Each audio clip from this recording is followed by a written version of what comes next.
Hello, and welcome back to the Electronic Intifada's live stream for Thursday, October 23rd. Thank you for tuning in. I'm Nora Barrows-Friedman with my colleagues Ali Abunimah, Jon Elmer, Asa Winstanley, and Tamara Nassar. It's day 748 of Israel's genocide in Gaza. Coming up, our longtime contributor Asem Alnabih, a writer, engineer, and spokesperson for the Gaza City municipality, joins us to talk about what has and has not changed for people in Gaza after 2 weeks of a ceasefire that Israel has continued to violate. Later on in the program, Jon will report on the Israeli military's line of withdrawal based on the first stage of the Gaza ceasefire agreement. But first, let's take a look at the news. Here's a brief summary of some of the latest developments this week in Palestine.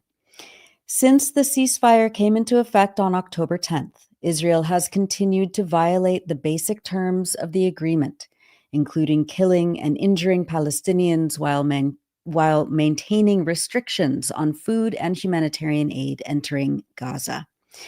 On Friday, October 17th, at least 11 people from the same family were killed in an Israeli attack on a car in 𝐓𝐡𝐞 neighborhood of Gaza City. Journalist Saeed Hezbollah filmed relatives mourning over the bodies of their loved ones at Al-Ahli Arab Hospital in Gaza City. Of the 11 people killed, 7 were children between 5 and 13 years old. Hezbollah said that Israel bombed the vehicle as they were checking on their destroyed home. Quote, "They had hoped the war was over, that they could return to live upon the rubble of their house. But the occupation's artillery ended their lives the moment they arrived," he stated on social media. Gaza's civil defense stated that rescue workers recovered the bodies of 9 of the victims, but the bodies of 2 children were not recoverable as they were torn apart due to the intensity of the bombardment and the difficult field and environmental conditions in the area. On Sunday, October 19th, Israel attacked areas across the Gaza Strip with more than 20 airstrikes after the Israeli army claimed that Palestinian resistance forces had fired on an Israeli tank in the southern city of Rafah. But the Qassam Brigades, the armed wing of the Hamas political party, said it was unaware of any events or clashes taking place in the Rafah area and noted that Israel had already been violating the terms of the ceasefire.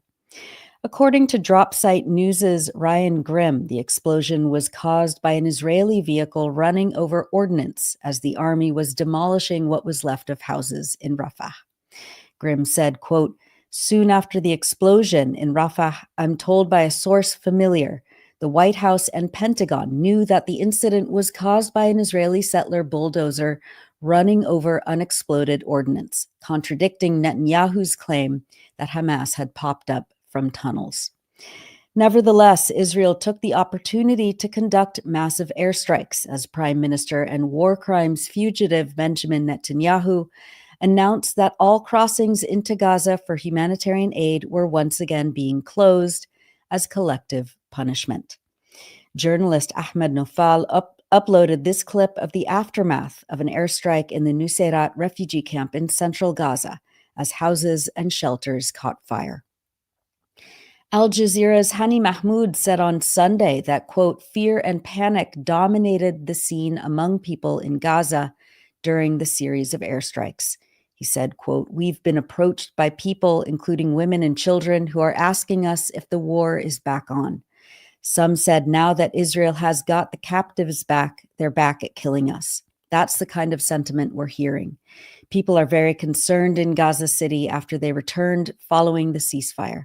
They're cornered in this area. The sound of drones can be heard hovering above.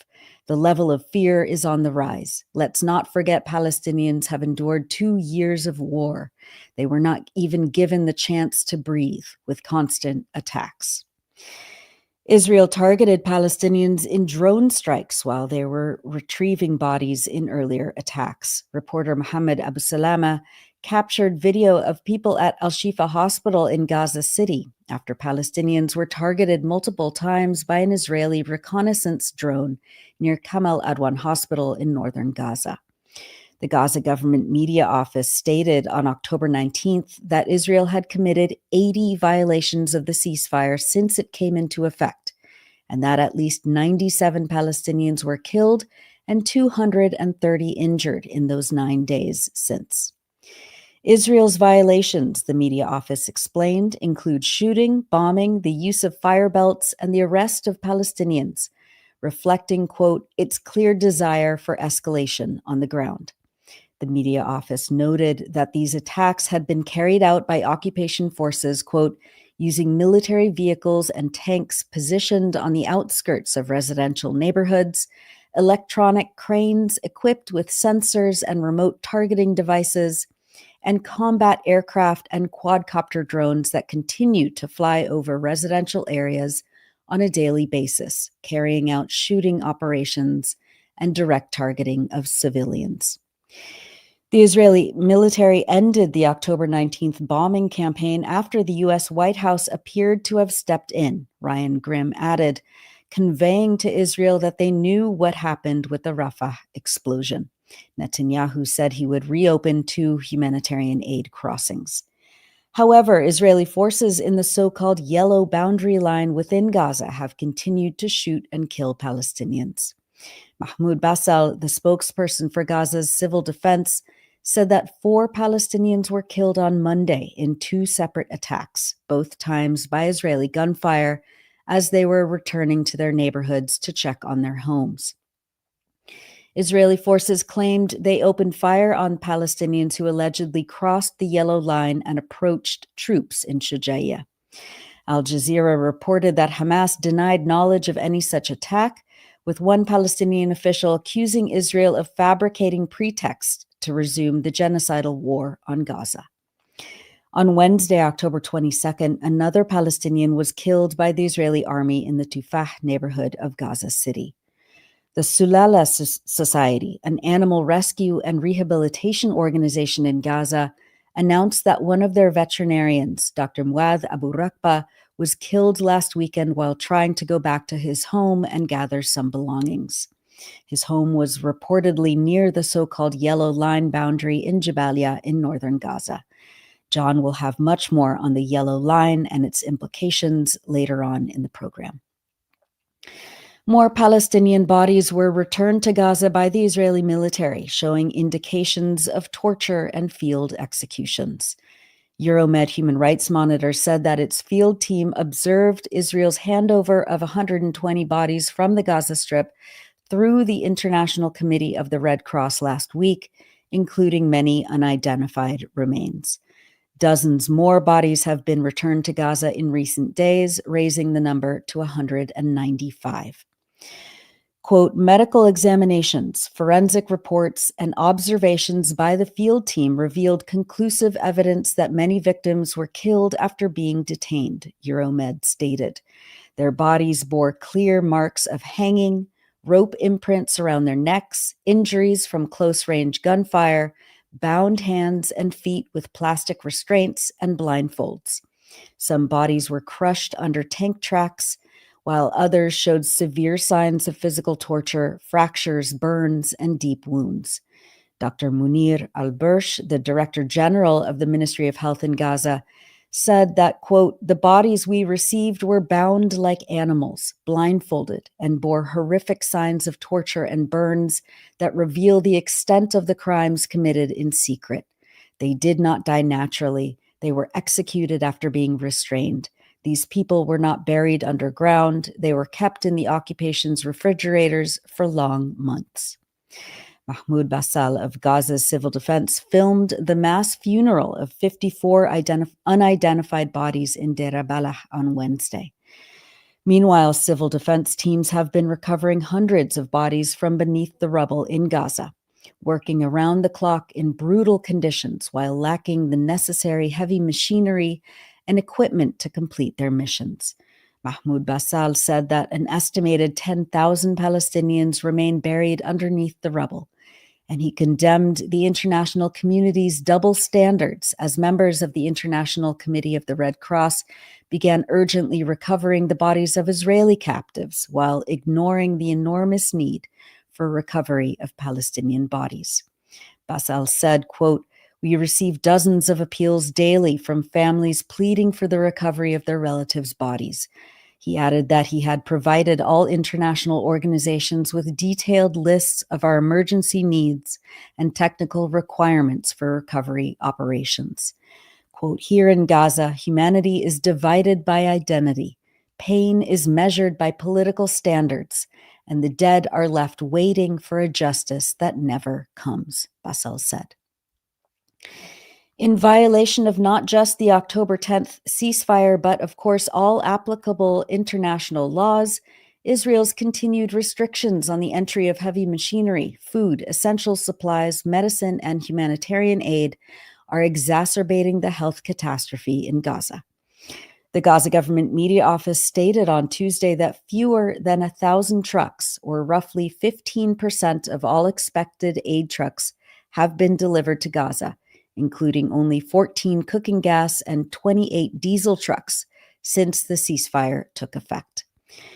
The media office emphasized that, quote, "These limited quantities do not cover the minimum humanitarian and living needs. The Gaza Strip is in dire need of an urgent and regular flow of no less than 600 aid trucks daily, including food, medical, and relief supplies, as well as fuel and cooking gas, to ensure the minimum requirements for a decent life." Al Jazeera's Hani Mahmoud said on Tuesday that he hadn't seen any trucks coming in through the Zakim crossing in the north of Gaza. He noted that there is no infrastructure, quote, "no warehouses, no roads for these trucks to drive on. Much of the city has been reduced to rubble, and the streets are difficult to navigate. For over 2 years now, we've been talking about aid, and nothing has changed. There's been a trickle that's been allowed in by Israel only to try to evade global criticism. But when you look, the amount is nowhere near sufficient to address the humanitarian crisis across the Gaza Strip." Abir Atefa of the World Food Programme explained on October 21st that international agencies are doing all they can to scale up the amount of food and supplies into Gaza, but are being hindered by Israel's ongoing closures of most of the crossings, as well as the unprecedented logistical obstacles with Gaza's infrastructure in collapse and ruin. We've had over 6,700 tons of food. That's enough for close to 500,000 people for 2 weeks. Daily deliveries continue, and they are now averaging around 750 tons. That's much better than what we had before the ceasefire, but it's still well below our target, which is around 2,000 tons every day. Severe amount of destruction makes it almost impossible to get to this goal of 2,000 tons unless you are able to utilize all crossing points. People are showing up in large numbers, grateful for the efficiency of the delivery of food assistance, as well as the dignified way of people standing in line, quickly getting their food rations. And especially impacting the most vulnerable, the women, female-headed households, the elderly. People are hopeful. There is cautious optimism, but the food that they are receiving, they eat part of it and they ration and keep some of the supplies for emergency because they are not very confident how long the ceasefire will last and what will happen next. Abir Atefa of the World Food Programme. Looking at some of the political developments related to the genocide in Gaza, this week the Hind Rajab Foundation submitted a 120-page filing to the International Criminal Court in The Hague. The filing names 24 Israeli soldiers and commanders responsible for the killing of Hind Rajab, 6 members of her family, and 2 Palestinian Red Crescent paramedics, Yusuf al-Zeno and Ahmed al-Marhoun, who were deliberately targeted while attempting to rescue her on January 29, 2024 in Gaza City. The submission provides detailed evidence identifying the, quote, vampire empire company of the 52nd Armored Battalion, operating under Israel's 401st Armored Brigade. The complaint names Colonel Benny Aharon, commander of the 401st Armored Brigade, Lieutenant Colonel Daniel Ella, commander of the 52nd Armored Battalion, and Major Sean Glass, commander of the Vampire Empire Company, along with 22 identified tank crew members of the same company who directly participated in or facilitated the attack. On the same day the ICC submission was filed, Al Jazeera Arabic aired a new documentary called Tip of the Iceberg, in which the Hind Rajab Foundation publicly revealed the identities of the commanders and of tank crew member 𝐓𝐡𝐞 𝐄𝐥𝐿. The remaining 22 names have now been submitted confidentially to the ICC and will be made public progressively as national-level complaints are filed in different jurisdictions, the foundation states. Diab Abu Jaja, the foundation's director, said, quote, "This is not only a legal act, it's a revolt against the global order of impunity. They believed Hind's murder would be without accountability. We are proving them wrong, step by step." 24 names are now before the ICC, and more will follow in national courts. Justice is not a favor we ask. It is the inevitable reckoning of truth. And on Wednesday, the International Court of Justice issued its advisory opinion on the obligations of Israel in relation to the presence and activities of the United Nations, other international organizations, and third states in and relation to the occupied Palestinian territory. A brief document that concludes and reaffirms that Israel is an occupying power and is acting in violation of international law. Former UN official and frequent guest on the Electronic Intifada's livestream, Craig Mokhiber, stated on social media that, quote, "The ICJ has just rejected all objections and spurious defenses and found that the Israeli regime is in violation of international law in its obstruction of aid, its attacks on UNRWA and other agencies, its mass murder of hundreds of UN staff, its violations of the rights of aid workers, civilians, and prisoners, its destruction of UN and other aid facilities, the use of starvation as a method of war, and that it must cease all such actions in Gaza, the West Bank, and East Jerusalem." As usual, Israel regime agent Judge Sebutinde, who still has not recused or been removed, was alone in dissenting on several key findings of the court. Turning to the occupied West Bank, Israeli soldiers shot and killed a 9-year-old Palestinian boy while he was playing football in the Al-Rahia village near Al-Khalil on October 16th. Defense for Children International reports that Mohammed Bahajat Mohammed Halak was playing along with several other young boys in the center of the village. 2 Israeli military jeeps entered the village, after which 4 Israeli soldiers exited the vehicles, spread out along the street, and began firing tear gas canisters and live bullets randomly and directly at the children. As Mohammed and the other children fled westward, one soldier took a kneeling position and fired a single live bullet that struck Mohammed. He was shot in the right side of his pelvis, after which the bullet exited from his left side. Mohammed was able to take a few steps before falling to the ground when an additional tear gas canister was fired in his vicinity. A 17-year-old child came to carry Mohammed away when the soldiers fired 2 additional live bullets at them both. The older boy managed to pull Mohammed away and carried him to his uncle's house nearby. Mohammed was then taken in a private vehicle to a local hospital, where he was later pronounced dead. Defense for Children International Palestine says that Israeli forces have killed 41 Palestinian children in the occupied West Bank in 2025. On October 19th, in Al Ain refugee camp in Nablus in the north, a 42-year-old man, Majid Dawood, was shot and killed by Israeli soldiers who then dragged his body across the city and then beat his wife before handing over his body. Journalist Abu DM captured the Israeli soldiers assaulting Dawood's wife and trying to rip her husband's body away from her.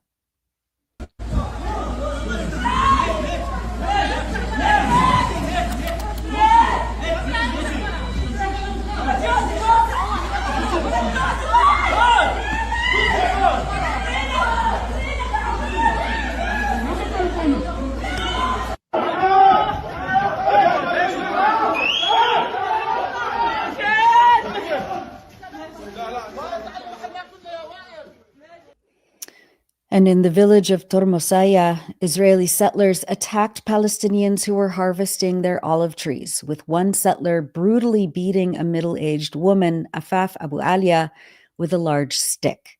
U.S. journalist Jasper Nathaniel caught the moment the settler beat Abu Alia and the moments afterwards when locals and activists came to take her to get medical attention. Abu Alia spoke from the hospital on October 20th. She said that she had seen two settlers beating her. Quote, "I thought, that's it, I'm going to die. There was no one left. Everyone had gone." Abu Alia says that she and her family members had gone out to pick their olives. A car passed by and a woman shouted at them to run because the settlers were coming.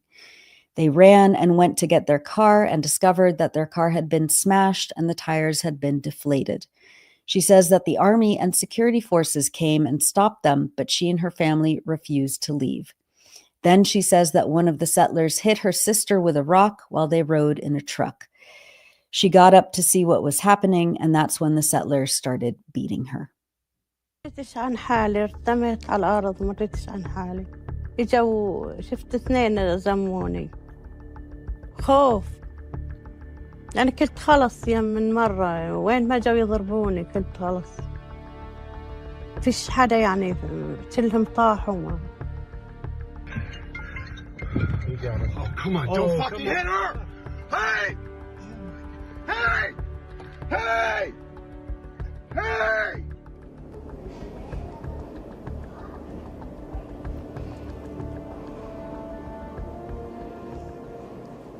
ضربونا بقول لك احنا اول شيء جو ورحنا جبنا السيارة وبعدين استنى في سيلفي وضربونا غاز وبعدين بلشوا المستوطنين يضربوا فينا احنا ولا شبكينا الا كتفيزاتهم مش شايفين شيء مركز سيارة ولهم واحد اللي فيها بتصيح بتكل شردوش اجوا المستوطنين اجينا شردنا انا وسيلفي وسلفتي وابني استنى ضل مع سيلفي تنجيب السيارة رحنا نجيب السيارة وجبنا المفارش وطلعنا هني جا واحد طلع لنا اياها لهم فاشين عجالها وطابشين السيارة يبصلنا فوق ولهم جو الجيش والامن وقفوا ما رضيناش نطيح كنا حتى يرد يجي انا بستنى قاعدين في سيلفي طيب وقعدنا وكم ضربونا قنبلة غاز دخلت انا من الغاز وقاعدين ونستنى ولا هم يوم انهم عاد ضربوا لي حجر كورسبين في الطرولة طلعت اشوفهم وما دريتش هذولك وين راحوا وما فترت منهم بضربوا فيه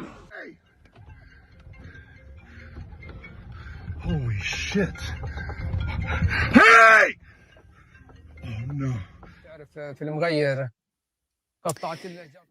That video clip is from Middle East Eye with footage from Jasper Nathaniel, and we apologize for those sharp words in there.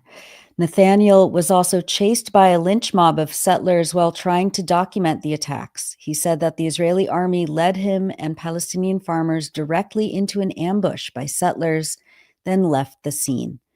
On Wednesday, the Israeli government advanced a bill to annex and impose Israeli sovereignty on the entire occupied West Bank and another bill to impose Israeli sovereignty over the illegal settlement colony of Ma'ale Adumim. The Hamas political party said in a statement that the bills reflected, quote, the ugly face of the colonial occupation. We affirm that the occupation's frantic attempts to annex West Bank lands are invalid and illegitimate, Hamas said. We've published many features on the Electronic Intifada in the last week, but we wanted to highlight Nothing to Return To by Nadira Mushtaha, writing from Gaza. Quote, everything passes in ways that make no sense at all. My family and I ended up displaced to the south, despite our stubborn refusal to ever leave the north. And now we may suddenly be able to return. Maybe, just maybe, it will last this time, Nadira explains. She writes about preparing to head to the south as Israel's bombings escalated nearby. I wished I could embrace our home and carry it with us. Mara, my 5-year-old sister sitting beside me, asked innocently, can't we just fold up the house and take it with us to the south? I replied softly, why not fold up the whole city instead? Wouldn't that be better? Later, I went down to the street to watch how they packed our bedding onto the transport truck. Then I walked to the patch of land in front of the house. My family was sitting there, peeling and eating pomelos picked from the tree outside the house, their faces heavy with grief. A memory forced itself into my mind. It was before the genocide, when my life was calm. I would sit on my bed, light a candle, and read my books and novels. I loved reading Ghassan Kanafani most of all. I often marveled at how his words seemed to mirror our lives, how his stories felt like our stories.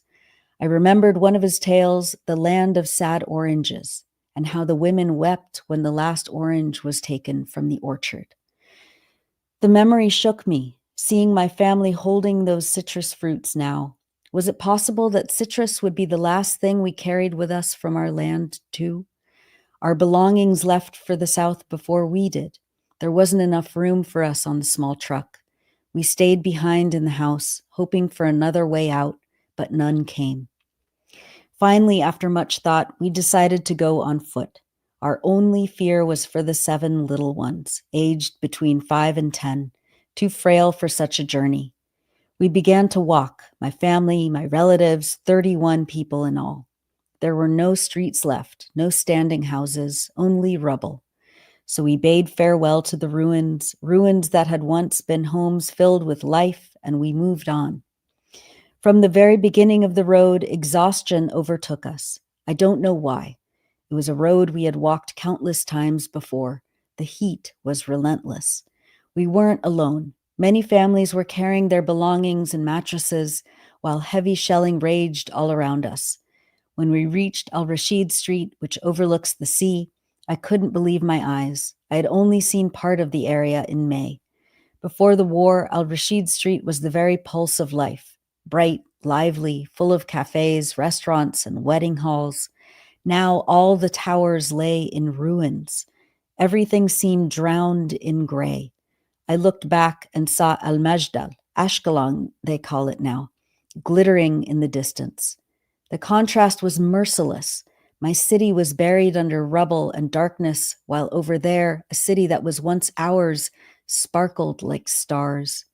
We could see their light. Could they see our dark ruins?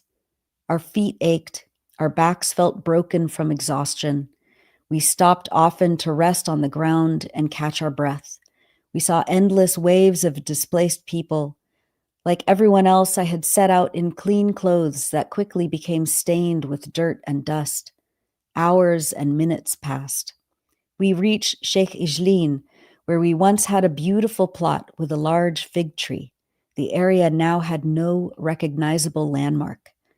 Still, when I walked by, I felt a warmth in my chest. We passed through Netzarim, once famed for its grapes and figs, now infamous for the many massacres Israel had perpetrated here. We reached Wadi Gaza, which marks the boundary between northern and southern Gaza, as the night swallowed the sky. At that moment, we became displaced. At the very threshold of the south, tents lined both sides of the road. Nothing looked familiar. It was not the city I knew.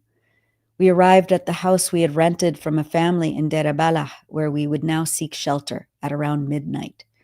I collapsed into sleep without even changing my clothes. The next morning, the air felt strange. I woke up confused, wondering why I wasn't at home.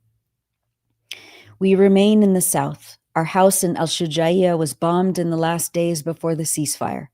There is no home to go back to. Those are excerpts from Nothing to Return To by Nadra Mushtha, a teacher and writer in Gaza on electronicintifada.net. And now, as we always do, we wanted to highlight people expressing joy, determination, and resilience across Gaza and around the world. Members of the Gaza Sunbirds, a paracycling team, brought long-awaited meals of chicken and rice to their friends this past week, as finally some food staples were brought into Gaza. One of the young men says, while holding a beautiful plate of roasted chicken, "I swear I've forgotten how it tastes. Now I'm going to remember what it tastes like." They knock on the door to their friend's house and celebrate together. ناس طعمة قسما بالله جيت لسه بدي استجمع ليش طعم ذوق كمان ايش اخي لياي يا اخوي لياي بالراحة بالراحة شباب. محدش يسمعنا. هو حدا. وين أكرم؟ وين أكرم؟ أكرم. اجمع. تعال يا أكرم. أكرم أخي.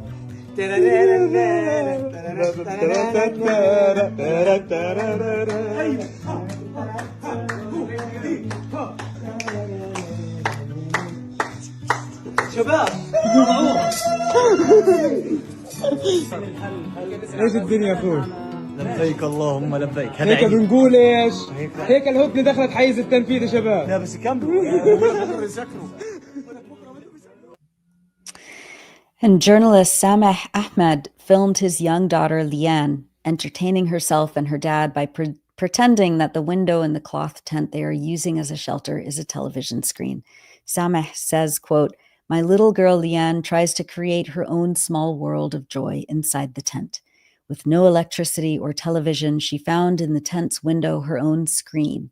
She stands before it, dancing and playing, asking me to sit and watch what she calls the TV. In every movement, there's a simple yet painful message. The children of Gaza need life, play, and education, just like all the children of the world."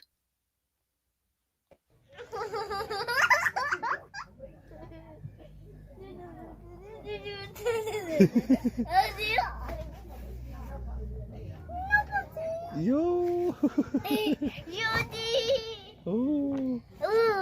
مسكته. And that's it for the news roundup. As always, go to electronicintifada.net for much more, especially to read our new features by our brave writers in Gaza. You're watching the Electronic Intifada live stream. I'm Nora Barrows-Friedman with my colleague Ali Abunima. Hi, Ali. Hi, Nora. Those chickens look good. I'm not going to lie. I know. It looked really good. Yeah. Well, it's great to see people having moments of joy and happiness, but as we're going to discuss it's so fragile, and that's certainly something we're going to talk with Asem Alnabih when we get him back. We had him backstage, but we just lost the connection, according to Tamara, and she's working to get him back as soon as possible. Asem, of course, is the spokesperson for the Gaza municipality, an incredible writer. You read that piece by him on October 9th. Yeah, his writing always just which was breaks me. Absolutely extraordinary. Yeah. So Tamara's working on getting him back.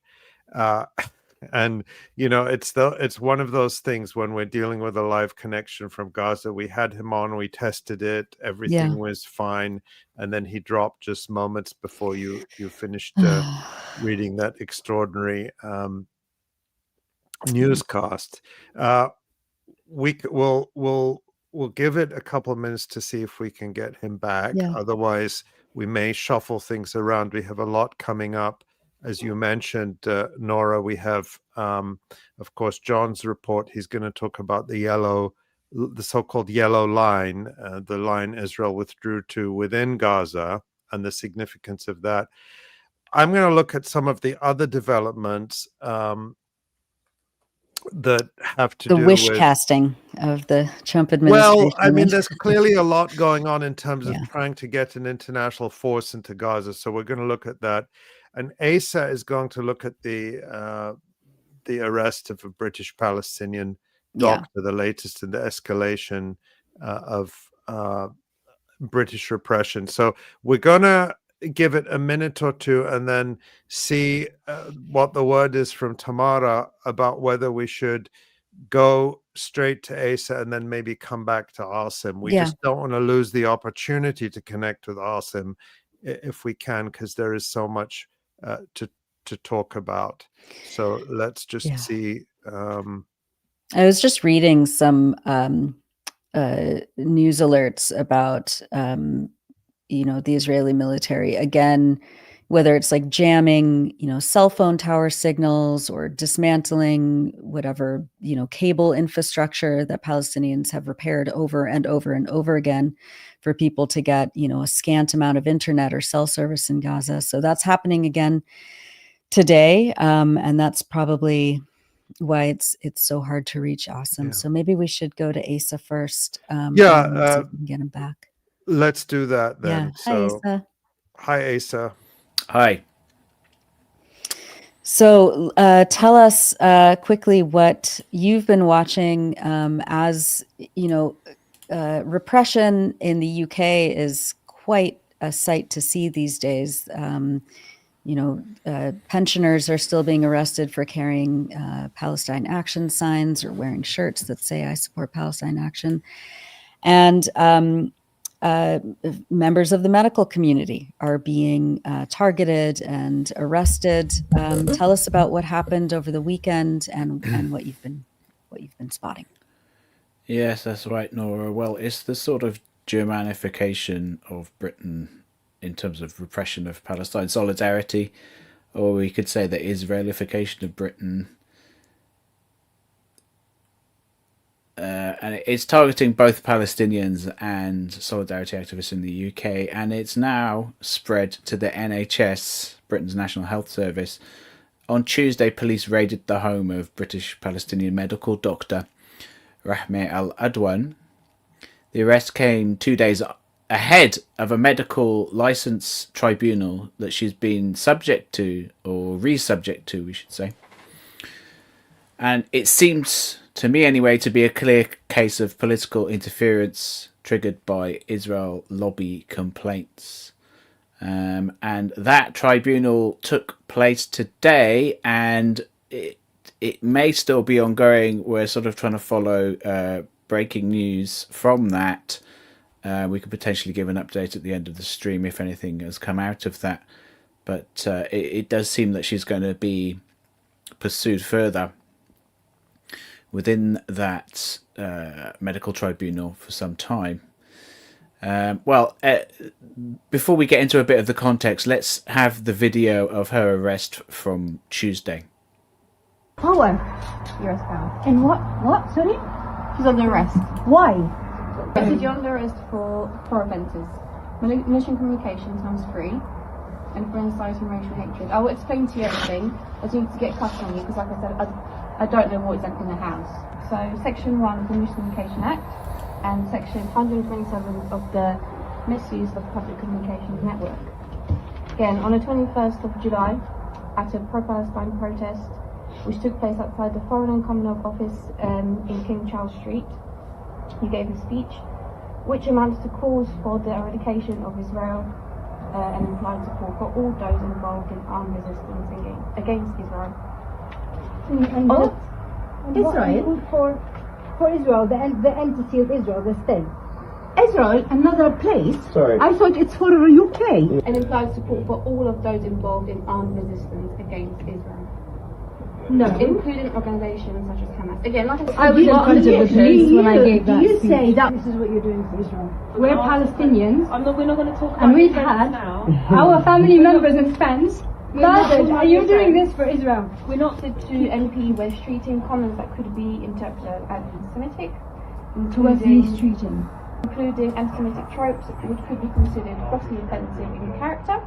On the 7th of October, we posted a variety of communications which demonstrated support for Hamas attack on Israel. An attack which involved murder, rape and kidnap of Israeli citizens, all of which may be considered grossly offensive in character. Search you as well. She has an access to We her. won't be going through your So stuff. for- Yeah, that's fine, because we don't know what might be around. This is what the UK does to their doctors. Yeah. Their doctors that are Palestinian, who have had family and friends murdered, and who are anti-genocide. That's it. That's all we advocate for. We're just against murder. Your medicine, just listen to We'll take some with us, but you won't be able to see anything until you've seen a nurse, because we don't know what it is, because I'm not a doctor and I don't understand what I'm a it's not doctor. You, yes, It's called but unfortunately, yes, unfortunately I'm not. It's labelled. We don't know you, we don't know who you are at all, so it could be anything, so we're not going to allow you to take any tablets right now. At least she's a respected doctor. Should be respected in UK. I just asked her to make this neutral. She just tightened them. Can we just have this on record, please? I know you're doing this for the Israeli Jewish lobby. So you can get an arrest on me before my tribunal on Thursday, a doctor for 7 years, and I've never harmed anybody, never had any patient complaints. And this is what the British state is doing. Yeah, so that was the video of her arrest from Tuesday morning, early Tuesday morning, and in one of those videos she actually says, "I've just woken up," so it seems that it was an early morning raid, though of course she's a medical doctor and, you know, like most medical professionals, work shifts, so I can't say exactly when she was raided, but certainly they seem to catch her unawares. So, you know, it's unfortunately this is becoming an increasingly familiar sign, you know, early morning raids of people, of Palestine solidarity activists and professionals. And of course, readers and viewers will be familiar that I was, of course, raided just over a year ago at home, specifically for my journalism, and is an illegal raid by the British police. And had my devices seized. Now, after, you know, Dr. Al-Adwan is a very well-known personality on Twitter and in Palestine solidarity circles in the UK, and after Tuesday's raid, there was a lot of support for her online amongst Palestine solidarity activists and other doctors. So we've got a few of those tweets. There. Aqal Kazmi said that he was appalled, and he pointed out that Dr. Rahmeh has been doxxed and has faced persistent death threats. The next person also supporting her was Dr. Yipeng Ji, of course, a Chinese American doctor who has actually been in Gaza. Of course, you'll be familiar from our previous coverage of that, of Nora's coverage of health professionals in Gaza, and he points out that Western countries are busy punishing and criminalizing healthcare workers who stand for humanity, justice, and liberation for Palestinians, while continuing to send weapons. And Dr. Nina Jar said that, pointed out the irony that, or the injustice rather, that a British doctor could fly to Israel, join the Israeli occupation forces, and participate in the genocide in Gaza and murder children, and yet be welcomed back and allowed to practice in British hospitals with no consequences.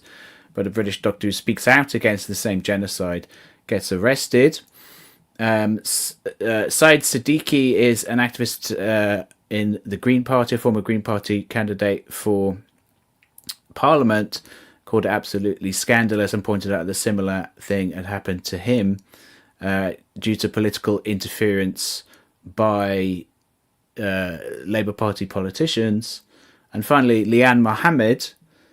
Liane Mohammed is a British Palestinian activist who actually came very close in last year's general election to unseating Wes Streeting, the British government's health secretary, and she called it a political arrest just 2 days before her tribunal, said it was nothing short in shocking, and called Wes Streeting a shameless defender of the genocidal state. Now, in that video that we just saw a few moments ago, it's quite notable what the police are accusing Dr. Rahmeh of. They say that she was being arrested for, quote, malicious communications and, quote, inciting racial hatred. And they clarified later in the video that the community's alleged communications were to MP Wes Streeting comments that could be interpreted as anti-Semitic.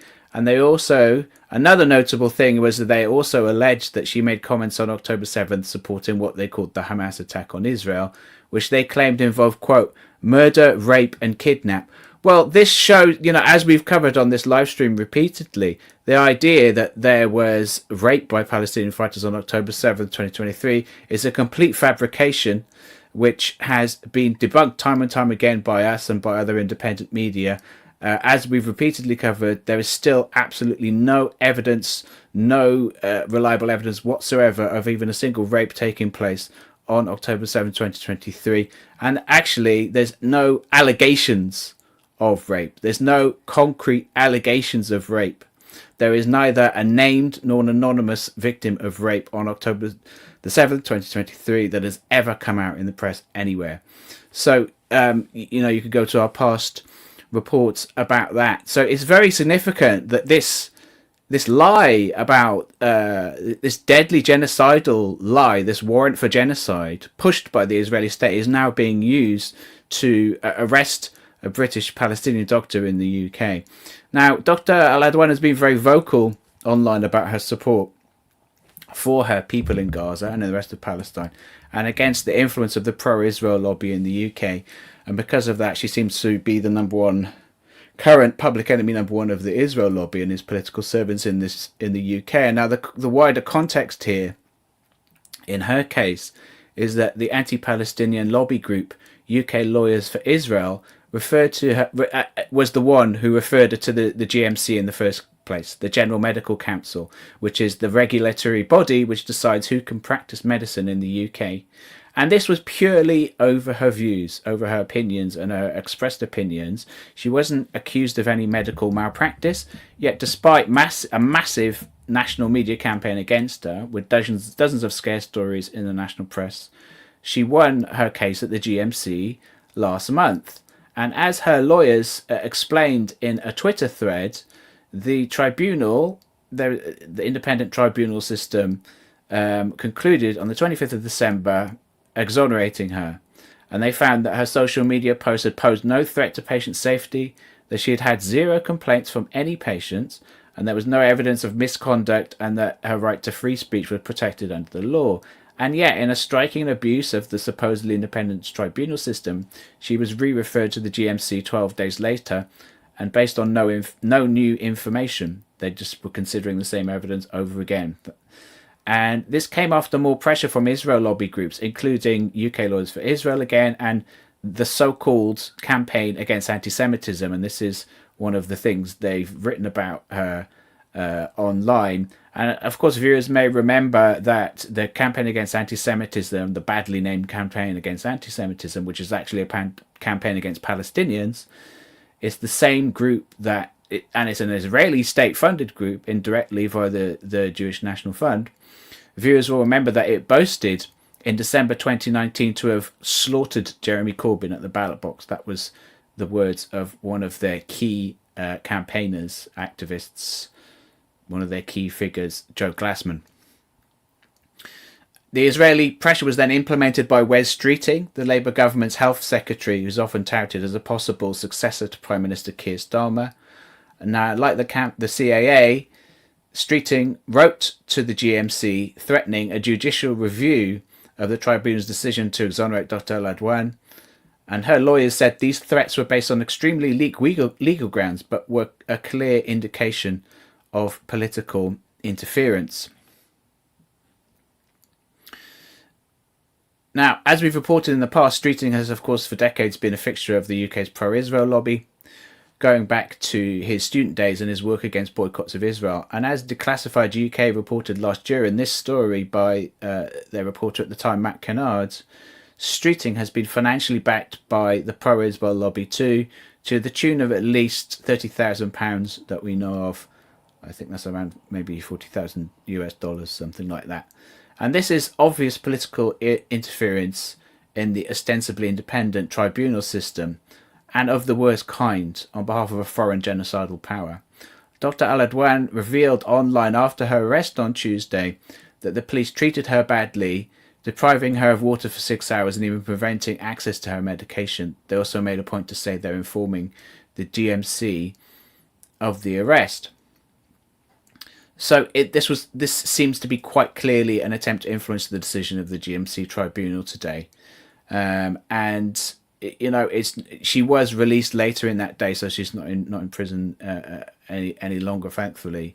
But this does seem to be a political. She's very clearly was a political prisoner for those 6 hours, and she was very badly treated. And then they made a point of effectively stating they were trying to influence the GMC decision. So this seems to be a political arrest at the instigation of Wes Streeting, who acted in tandem with the pro-Israel lobby, and specifically with Israel lobby groups that have a direct link and a direct financial link to the state of Israel. So finally, we should mention that all of this is unfortunately just the tip of the iceberg, and over the last 2 years there has been effectively an attempted purge of NHS doctors who express even the tiniest form of solidarity with Palestinians. including badges and lanyards. And this British Jordanian doctor, Dr. Nadim Haddadine, even said this week in this post on Twitter that he would never return to the NHS after being effectively driven out of the health service. And he said this was, quote, because the NHS currently does not feel like a self-employer for Arab doctors like me. We now have too many examples of them taking rapid and strong action against pro-Palestine doctors and remaining catatonic about complaints about pro-Israel doctors for it to be just a coincidence.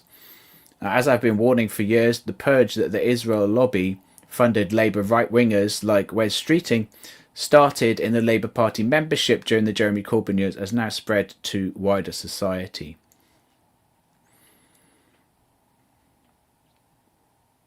Thank you so much for that, Asa. It's an extraordinary case that we're watching very closely, and that video of Dr.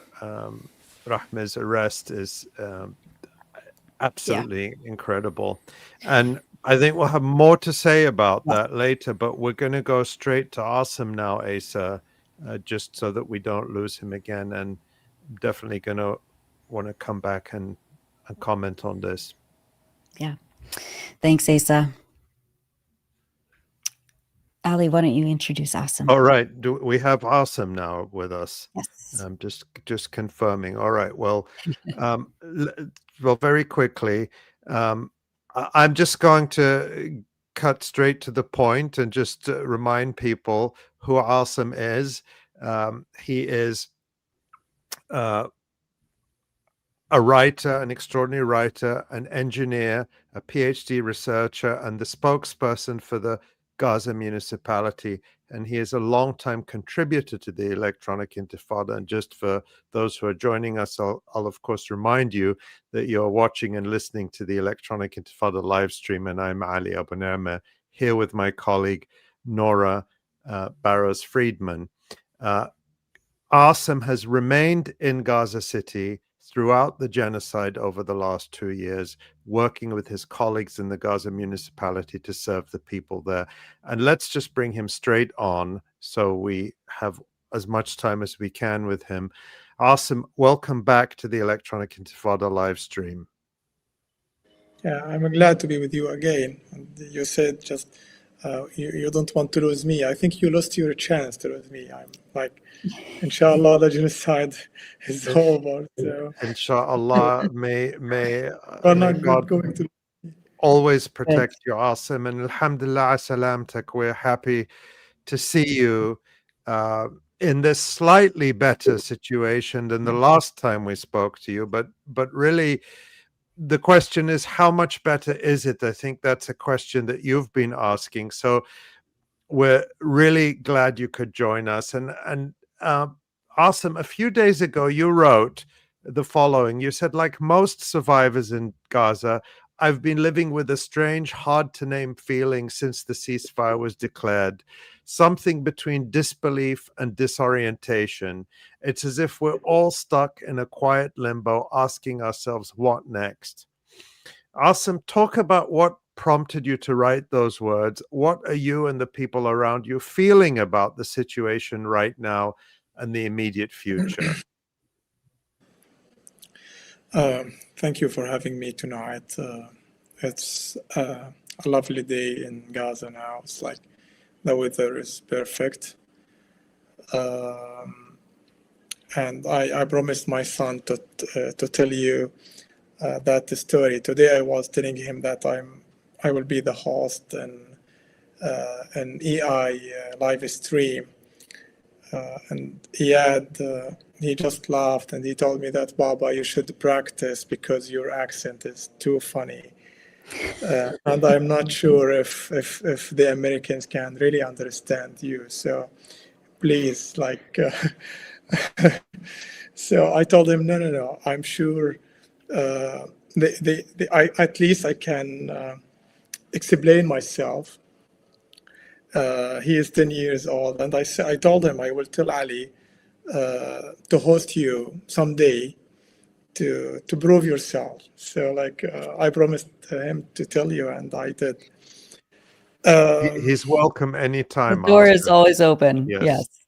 Next time, bring him with you. We'll have you together. He's 8,000 kilometers away from me. I haven't met him for more than 28 months now. I really miss him and my daughter too, and my wife, of course. I wish we can meet soon. Back to your question, I saw the video right now about Akram, who was laughing and smiling about the chicken, and I saw some videos like that on social media in the past few days. And to be honest, while I was smiling and feel good about people are getting food, I also feel some bad about these videos. And to be honest, I haven't tried chicken till now. I have the ability to buy it. I can afford it for it, even if it's still expensive. But I still see that I need my people, all of my people, to taste it, so I can really enjoy it. But again, those videos are not us, you know what I mean? We used to be so generous to invite people for many dishes at once. We have a very good kitchen, the Palestinian kitchen, with historic dishes and meals. And then I will back to your question about the feeling, that feeling of uncertainty that most of survivors in Gaza, and I am not sure if we can call ourselves survivors, because it's not clear what that means to the majority of us. And if you allow me to just continue reading what I wrote, like most survivors in Gaza have been living with a strange, hard-to-name feeling since the ceasefire was declared. Something between disbelief and disorientation. It's as if we are all stuck in a quiet limbo. Something we can't really explain it, Ali. You know, we don't understand what is the real situation right now. Asking ourselves, what next? We wait for something unknown, uncertain. On one hand, we are overwhelmed by the sheer scale of what has happened. On the other, we are unable to trust that it has truly ended. There is lingering fog, chronic doubt, fading memories of what no one once felt like, scattered focus, and a daily weight of depression that clings to every soul still breathing on this land, in this city. Yes, we keep working, we endure. Yes, we try to live. Today I visited my father. He turned 60 last year. He's a respected supervisor in the Ministry of Education. And I saw him like in this age, he should retire, take some rest, enjoy his free time, maybe travel with my mother and his wife to, someplace outside Gaza, take his allowance, salary monthly allowance. At his age, this age, he is trying to fix what he called it house, but I see that it's not. I feel that's our house, but it's a destroyed house. I'm not sure what he's doing there. He spent 10 days now trying to fix it, but I can't tell him that, Baba, I'm an engineer, and of course you can't fix it. I'm sure you can't fix it. I can't tell him that. But despite all of these feelings that we keep working, we endure, we try to live, but the dominant feeling is not survival. It's hunting since the survival hasn't yet come. There are no in our bones. Like, we loved ones we lost ever return. And this is, like, I ask this question, not to myself, but even to some friends. My sister, who lost 2 of her kids, actually her kids, Ahmed Rasha, she said, will they ever return now after the ceasefire announced? My sister, the other sister, Hiba, she asked, will my husband come back again? Like, and today, like, one of my friends, he's staying in Doaa, and he texted me, Asem, I still think that 𝐓𝐡𝐞 would come back. Do you believe the same? So, will our homes ever be rebuilt? Will Gaza be ours again? They talk after, based on the agreement, 53% of the total area of Gaza Strip is still under the Israeli control. And the majority of 𝐄𝐥𝐞𝐄𝐿, because 𝐄𝐥𝐞𝐿 is like mainly in the east of Salah ad-Din Street. So the majority of its area is still under the control of the Israeli occupation, and 𝐓𝐡𝐞's home, Al-Arir family, like most of their houses now under the Israeli control. So there are short questions. These questions are short questions, but they shape the entire landscape of our thoughts about life and about survival. We don't know if we truly survived, but we do know that since the ceasefire was announced, we have not been the same. A few days ago, I met one of my colleagues. He's a smart engineer. He stayed with us in Gaza for the whole 2 years. We struggled together. We survived together. We starved together. Then I said, okay, how is everything? What's up? And he said, miserable. He said, in Arabic, zift, like miserable. But he continued that I would live in this situation for a year without complaining, but not to live the last 2 weeks of the war, the last 2 weeks of genocide. He told me, I accept. Like, we reached to this point that we accept to endure this life and not to live only 2 weeks of that time. So, and to be honest, what we are living right now is not a truly life. I can't call it life. We're still feeling afraid of death and killing. During the genocide, it was like, a fast killing, but now there's another type, another kind of killing. Maybe we can call it slow killing. The destruction, the massive destruction, the scale of destruction is unbelievable, and we can say that 85% of the total housing units and facilities have been destroyed, but the destruction itself of a city is more than percentage, is more than numbers and the statistics. So still, there's a famine in Gaza Strip. Yes, maybe people say, yeah, there's some trucks entering Gaza.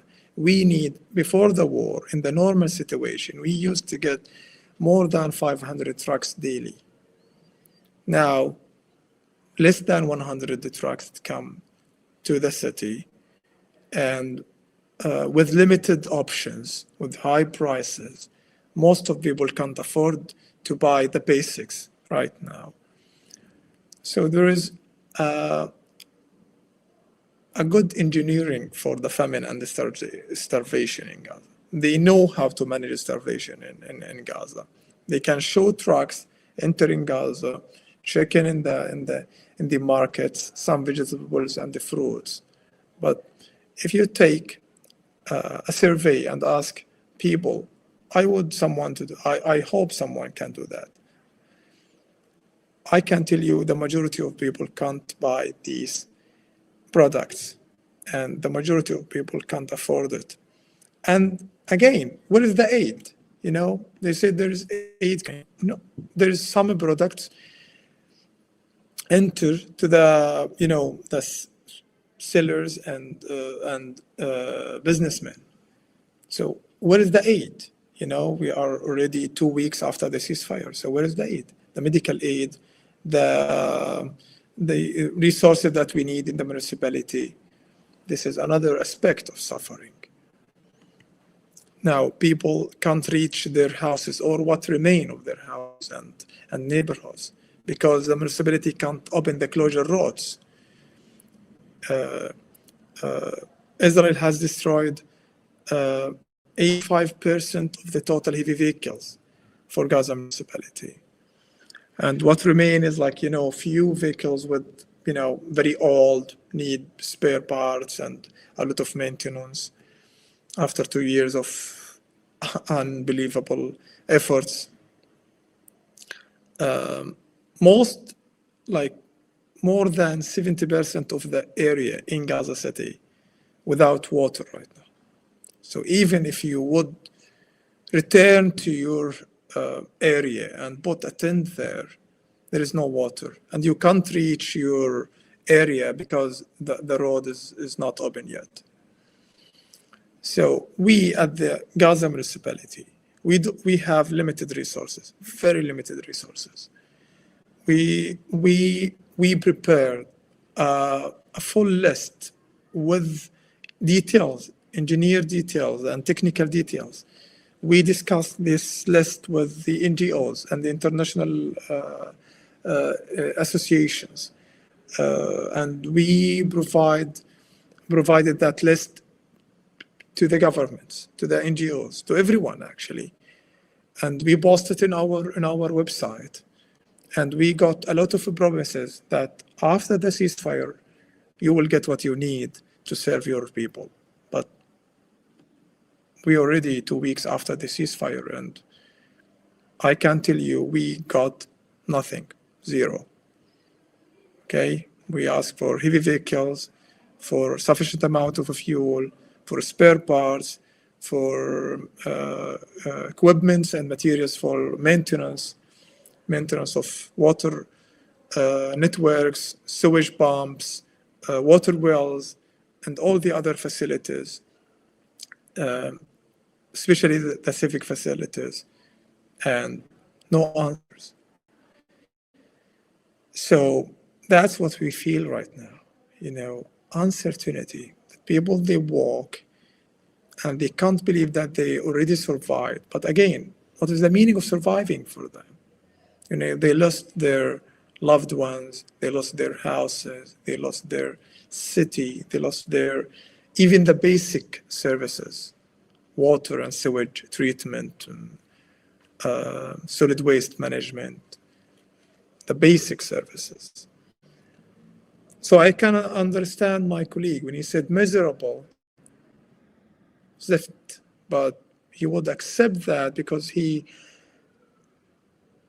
would not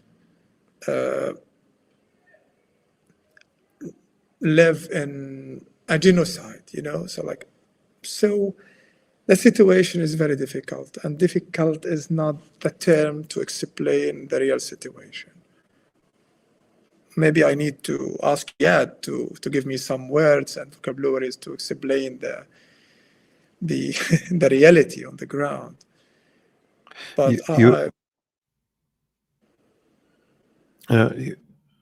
you explained it with such clarity and nuance, something that feels impossible to explain, Asem, and we're grateful for that.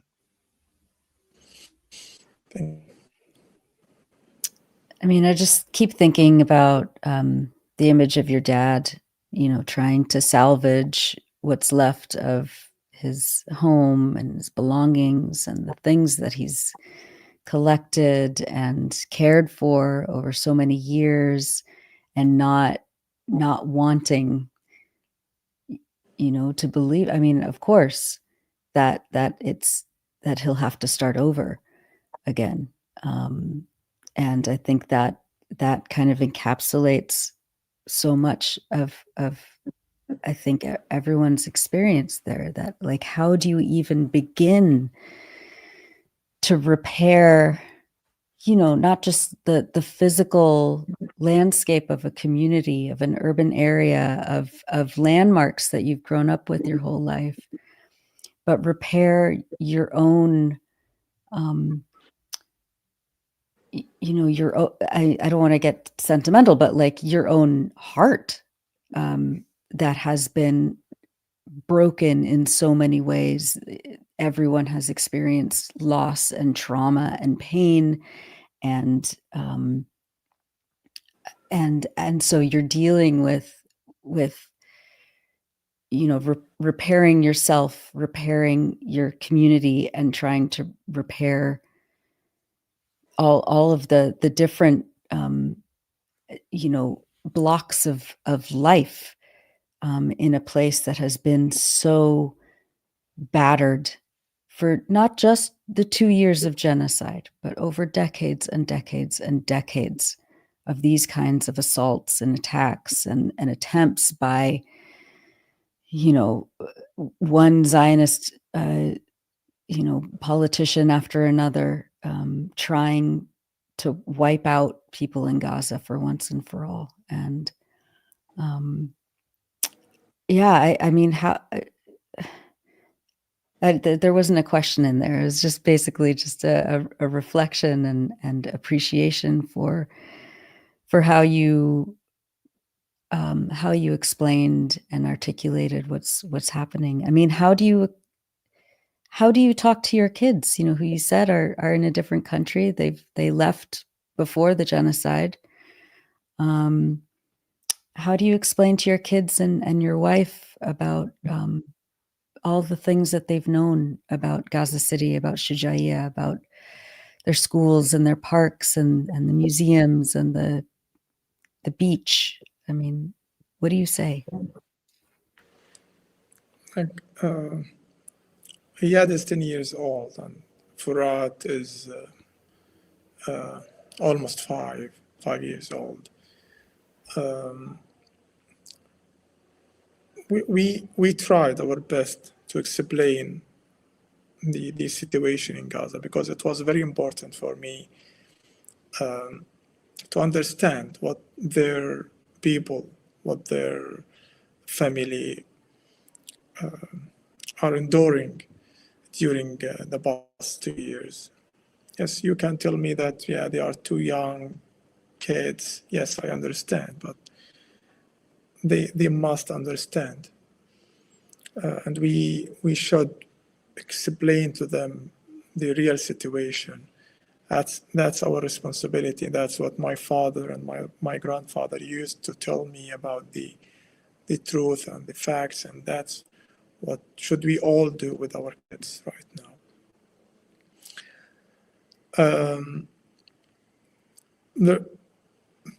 That feeling when Iyad, because he's older, I felt that, and sometime I felt that he is not understanding what is the difference between life and death, because he started to listen about death when he was 8, too young to digest that term, that meaning. But then he heard about his cousins. He lost 2 of his cousins, then his uncle-in-law, then other friends, many of our friends he already met. So death for him was like a new term, something, a new meaning. So, but again, back to our kids here in Gaza, he haven't seen a body, he of a human. He hasn't experienced any explosion, So I would talk about our children here, like my cousin, my nephews, my nieces, the children of my colleagues. And as an adult, I couldn't really understand how I can endure to this life for more than 24 months. And I always keep asking myself how they can endure this life. I would lose my mind, because even, the last 2 weeks before the ceasefire announcement, I was here in Gaza with my mother, my father, my brother, my sister, and my nephews and nieces. And I was, now when I just think about that time, I ask myself, how could we endure that time? Everyone moved to the south. We haven't. I mean, many people moved to the south. We haven't. But now I ask myself, like, how could we endure this kind of suffering that time, especially the kids. Lana, for example, she is 6 years old. She turned her 6 2 weeks ago. She lost her father in August 2024. She is Chinese, and sometimes she remembered death as a destination. So she would come to me and said, "Uncle, I feel that next week I will visit my father. I will die and visit my father." She repeated that sentence many times, 10 times in the past year. And I have no words to tell her, because she feels that her father just traveled for a while and he would come back, or she would die and meet him and together with him. So yeah, we could talk about education, medical service, housing for the kids, but their suffering is much deeper, much deeper. And I wish after 2 years of genocide, the world would give them what they deserve: good education, good service, good lifestyle. We have very smart kids, genius kids. And I wish they can just take the basic rights as every child around the world. And what's so extraordinary, Asem, I mean, people aren't getting their basic physical needs met: food, shelter, warmth. Winter is coming quickly now. It's already November, almost November. And yet the emotional and psychological and social needs of children, the educational needs, are not even being talked about outside Gaza. I'm sorry to tell you that. I'm not surprising you. I know you're well connected and you see what's happening in the world, but I think that's a reminder to all of us outside Gaza that we need to redouble our efforts and do a better job of raising awareness about these issues and focusing particularly, well, everyone in Gaza is in great need, but children are half the population, and we just have to keep that in mind. Asem, I want to talk about some of the practical efforts that you are making, you and your colleagues in the Gaza municipality are making and have been making throughout this genocide. You remained there, your colleagues remained there, despite the fact that Israel attempted to totally destroy and depopulate Gaza City. Of course, as you said, many people were displaced, but we saw hundreds of thousands of people returning to the north the moment they could after the ceasefire. You mentioned in a recent post on social media one colleague in particular who you identified as Abu Ahmed, and we see him speaking there. And you talked about how he had retired and he'd come back to work to try to help to clear the streets. Obviously, he's just one of your colleagues. But talk about him and talk about what has motivated you and your colleagues to continue to work for and believe in Gaza City, despite the monumental scale of the destruction, and describe what you're doing now and the challenges you're facing. This is Uncle Abu Ahmed. He used to work at the municipality as a heavy machinery driver. He came at day one of ceasefire. He came to the operation center at Gaza municipality, and he came, and I heard him talking to his previous manager, and they said, I'm ready to work, just give me any machinery and I'm ready to drive it, to use it, and do any task you ask from me. He didn't talk any salary, any advantages, you know. He just wants to help people and serve his people. And this guy, this man, Uncle Abu Ahmed, is an example of many people in Gaza right now.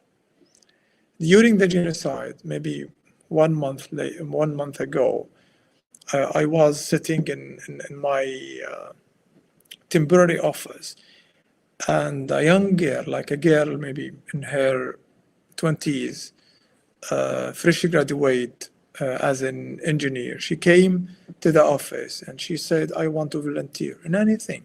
I'm ready to work, just anything. And I was just listening, and I was, it's, you know, the situation in Gaza in the last month of genocide was, you know, unbelievable.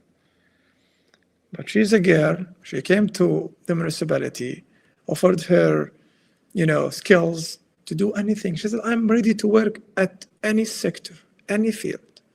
Just give me a task and I will do it.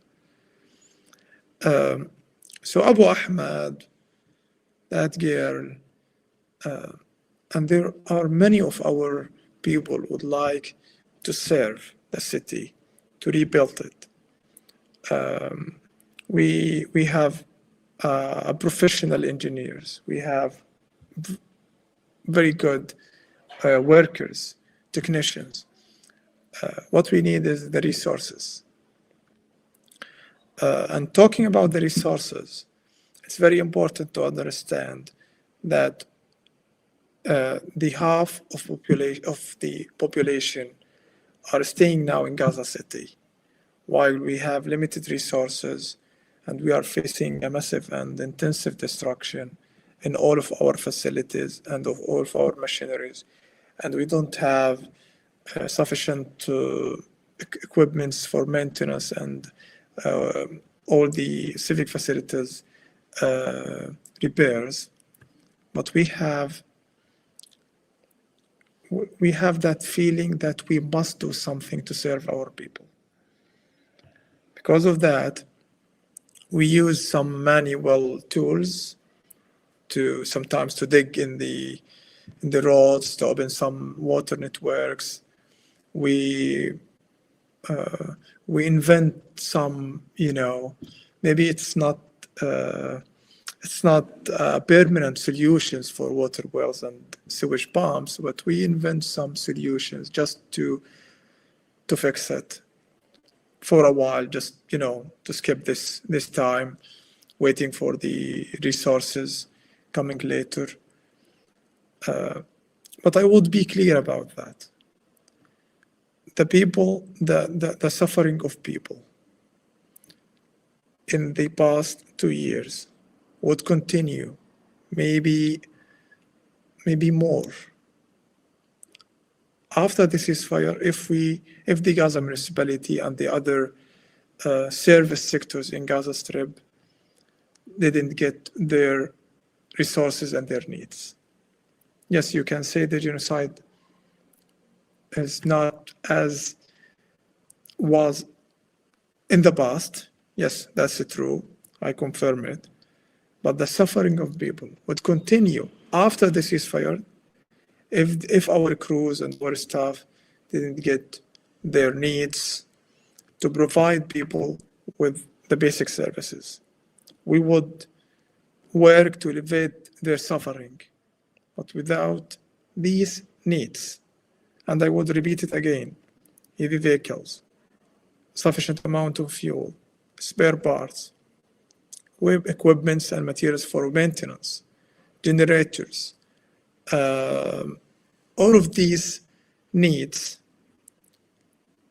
would elevate the suffering of people, maybe for a little bit, not the total suffering, but it would provide them with the basic needs. Awesome. Let me ask you, you say that, as the municipality, you make lists and you say, these are the needs, and you send them to the various international parties. What do they tell you? Do they say, we're working on it? Do they say, I mean, what's the answer from them? Why isn't it coming? Okay, I would be clear about that. We prepared that list with them. We collaborate with them in every single need that we put it in the list. We discussed everything with them, even our plans about emergency stage, recovery, reconstruction, everything. We have been in discussion with them for months now. But we got from them promises, that we would provide you with these needs after the Israeli permission. And I believe there is a political decision related to this. So the leaders of the world who already met and talked about the reconstruction of Gaza needs to take that decision right now, not tomorrow, today. They must take that decision to alleviate the suffering of people. We need bold actions. They already talked a lot, in the past 2 weeks, everyone talked about Gaza, the reconstruction of Gaza. Literally every one of the leaders talked about Gaza. But on the ground, nothing had changed. So, and also the NGOs must also put, more pressure on the Israeli side to let them allow these needs to enter. They can, they have the technology to manage anything, They can monitor it, they can manage it, they can control it. So we need, for example, heavy vehicles to collect and to transfer the solid waste. And we can provide you with any plan you want. But we just want to serve our people. That's it. We are a civil and a humanitarian association, and we have been here since 1893. So, the Gaza municipality. So, the only thing that we need now is to provide our people with their basic needs, nothing else. And to do that, to do our job, that we are willing to do it, we need that needs. So just let it enter Gaza Strip, and I am sure we have very good engineers and workers and technicians who would work day and night to serve the people, alleviate their suffering. Then we can move from the emergency stage to the recovery stage, preparing to the last stage of reconstruction. It's so basic, and it's such a simple, demand to have the equipment to move these enormous piles of rubble so that people can live again. And yet it just keeps getting blocked. Asem, I just remember a couple weeks ago, maybe it was last week, you posted a picture of one of the oldest trees in Gaza, the Sidra tree, I think, in Gaza City. And you're talking about how deep, its roots go, and there's like a lot of, mythological lore about the tree itself, that it was planted on top of the grave of a prophet or a saint. Tell us about your Gaza, about how you've experienced Gaza, and your message to people watching this around the world, and what you want them to, how you want them to talk about Gaza as well. Okay, Gaza is a beautiful city, a very beautiful city. Lovely people, very friendly. We have a great kitchen with various, meals and dishes. A lot of olive trees in Gaza Strip. Lemon, orange, strawberry, the best.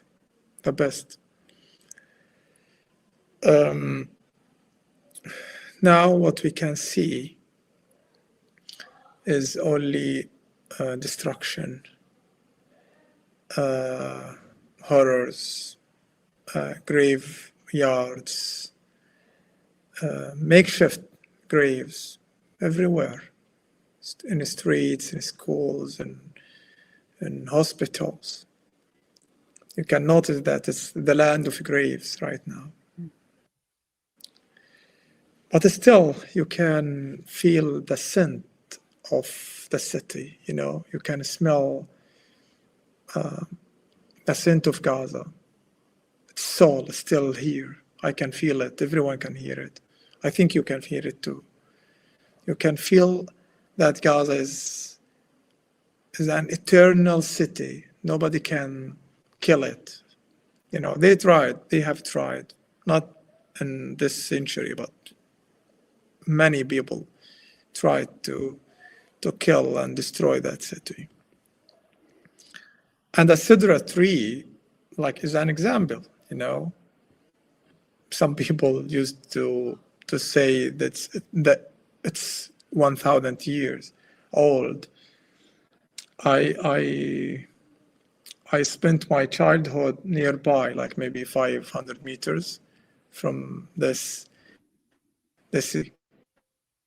And, nobody care about it, It's green. Nobody really care about it. So it has the ability to grow, to be green, with just only some love from its people. Like the water just from the sky. Her roots are too deep. Nobody can cut it or uproot it. And that's Gaza. The same in Gaza. So I always want the people to see Gaza as a beautiful city. And there is many, maybe negative stereotypes about Gaza and Gazans right now. I wish we can talk about it later, about the stereotypes that media gave about us. Maybe intentionally or unintentionally, but we are a very beautiful people. Our girls are very beautiful. We are so generous. We love food. We cook the greatest food around the world. We brought you hummus, to the Western people. I mean, we brought you hummus. I thought that was an Israeli dish, Asem. Everyone knows the truth, Ali. They do. They do now. That's a great joke, by the way. It's so. I mean, look at the other side of Gaza. The smart people, the beautiful people, the nice city, the ancient buildings, our dreams, our children, our universities, our churches. We have a very beautiful church in the old town neighborhood. We have a very good communication and relation with Christians in Gaza City. We feel that we are same. I visited them in the last occasion. We celebrate together. Also, during the genocide, many Muslims evacuate to their churches. So we have a very good connection with everyone, even with Jews, by the way. So Gaza City is, again, it's a very beautiful city. Their people would love to live in peace. They would rebuild their city, improve their situation, give their kids a very good education. And I remember that I wrote something about it in my last article to AI. And I said I would just end with this. Sorry if I take too long time. No. Our victory will not come because we are stronger, but because we are more rooted, because we love this land more than anything else. Because we know the face of this land like we know the faces of our children, because we have accepted the high price of freedom. And we pay it in grief and bread shared between tents and lullabies sung in the streets. We are not waiting for a final judgment from the World Court or a decisive vote at the UN. These are milestones, not destinations. What we are waiting for is the day when injustice ends, criminals are held accountable, and the world finally recognize the Palestinians' right of return and right to exercise self-determination throughout our historic homeland. We don't just fight to survive. We fight to remember, to rebuild, to belong. And we know that justice, though delayed, will not be denied forever. When will that day come? Maybe sooner than we think. Thank you. Inshallah. Inshallah. Thank you. Beautiful. Awesome. When I'm just going to tell you one thing. When Nora read from that article 2 weeks ago on the live stream, I texted Asem and I said, Asem, Nora is reading your beautiful article now. And you replied to me, Asem, and you said, I told Nora before that I like my articles even more when she reads them. Yes. And I hope you don't mind me sharing that. But I have to say, it is a it is a special honor. It is a special honor for us to hear you reading those words, and they're even more beautiful to hear them in your incredible voice. And Asem, from all of us, I just want to thank you. Everyone, there's so much support for you and love for you in the comments now as as we're speaking. And so on behalf of everyone watching and listening, we hear you very loudly. We send you our love, our support. We will continue to talk about Gaza and about Gaza City, the beautiful Gaza City, which I visited. And I remember seeing that ancient municipality building. Is it still there, Asem? The old... Still there with some damages. But we already started the process to fix it. But you know, ancient buildings need like a specific maintenance process. But we already started. I'm glad. I was afraid to even ask. Yeah. And I know that life is, you know, human beings are more important than a building, but at the same time, that building is a symbol of the continuity, the past, the present, and the bright future ahead for Gaza City. And the future of Gaza City is assured, I think, because it's in your hands, in the hands of your colleagues and the people who love it. So thank you for joining us, Asem. It's always our honor and our pleasure, and we hope that you will join us again. And each time we see you, the situation will be better and better. Thank you, Ali. Thank you. Thank everyone. you so much, Asem. Thank you. Thank you. See you soon. Oh, not me getting choked up. Thank you, Ali. God, what a spectacular human being. Yeah. And Asem is right. Gaza is full of incredible people who deserve safety and life and everything that every human being deserves. And we have to, you know, I can't say it enough, we have to keep Gaza front and center, as people have been doing. You know, before this genocide, there were people around the world who kept talking about Gaza when everyone else had forgotten about it, when it was under that siege, that for so many years, under blockade for so many years, and there were people who still insisted on talking about Gaza. There are so many more of us now. There are so many more of us, and we have to keep doing it. Yep. Thank you. Let's bring Jon on to help. Hi, Jon. Hey, guys. Hi. I love seeing Asem as well. Yeah, he's... And they're already rebuilding, of course. Yeah, of course. That's what they do. That's right. So, Jon, you're going to take us through kind of the details of whatever the hell this yellow line is. What is it? 56% of Gaza, something like that. They keep changing. Yes, more than 50%. Yeah. And I think that it's going to be something that's in the news for a while. Right. So I figured I would do a briefing on it, just so we understand going forward what we're talking about when we talk about the yellow line. That's great. Yeah, because, you know, as we pointed out in the news report, people going back to their homes to try and collect some of their belongings, to just even survey the damage of their neighborhood.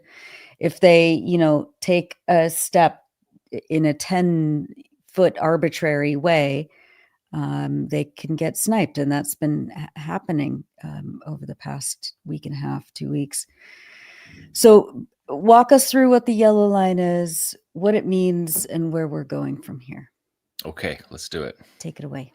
All right, so you are watching and listening to the Electronic Intifada. I am Jon Elmer. This is the Resistance Report Ceasefire Edition for day 748 of Israel's genocide, and this is day number 14 of the ceasefire.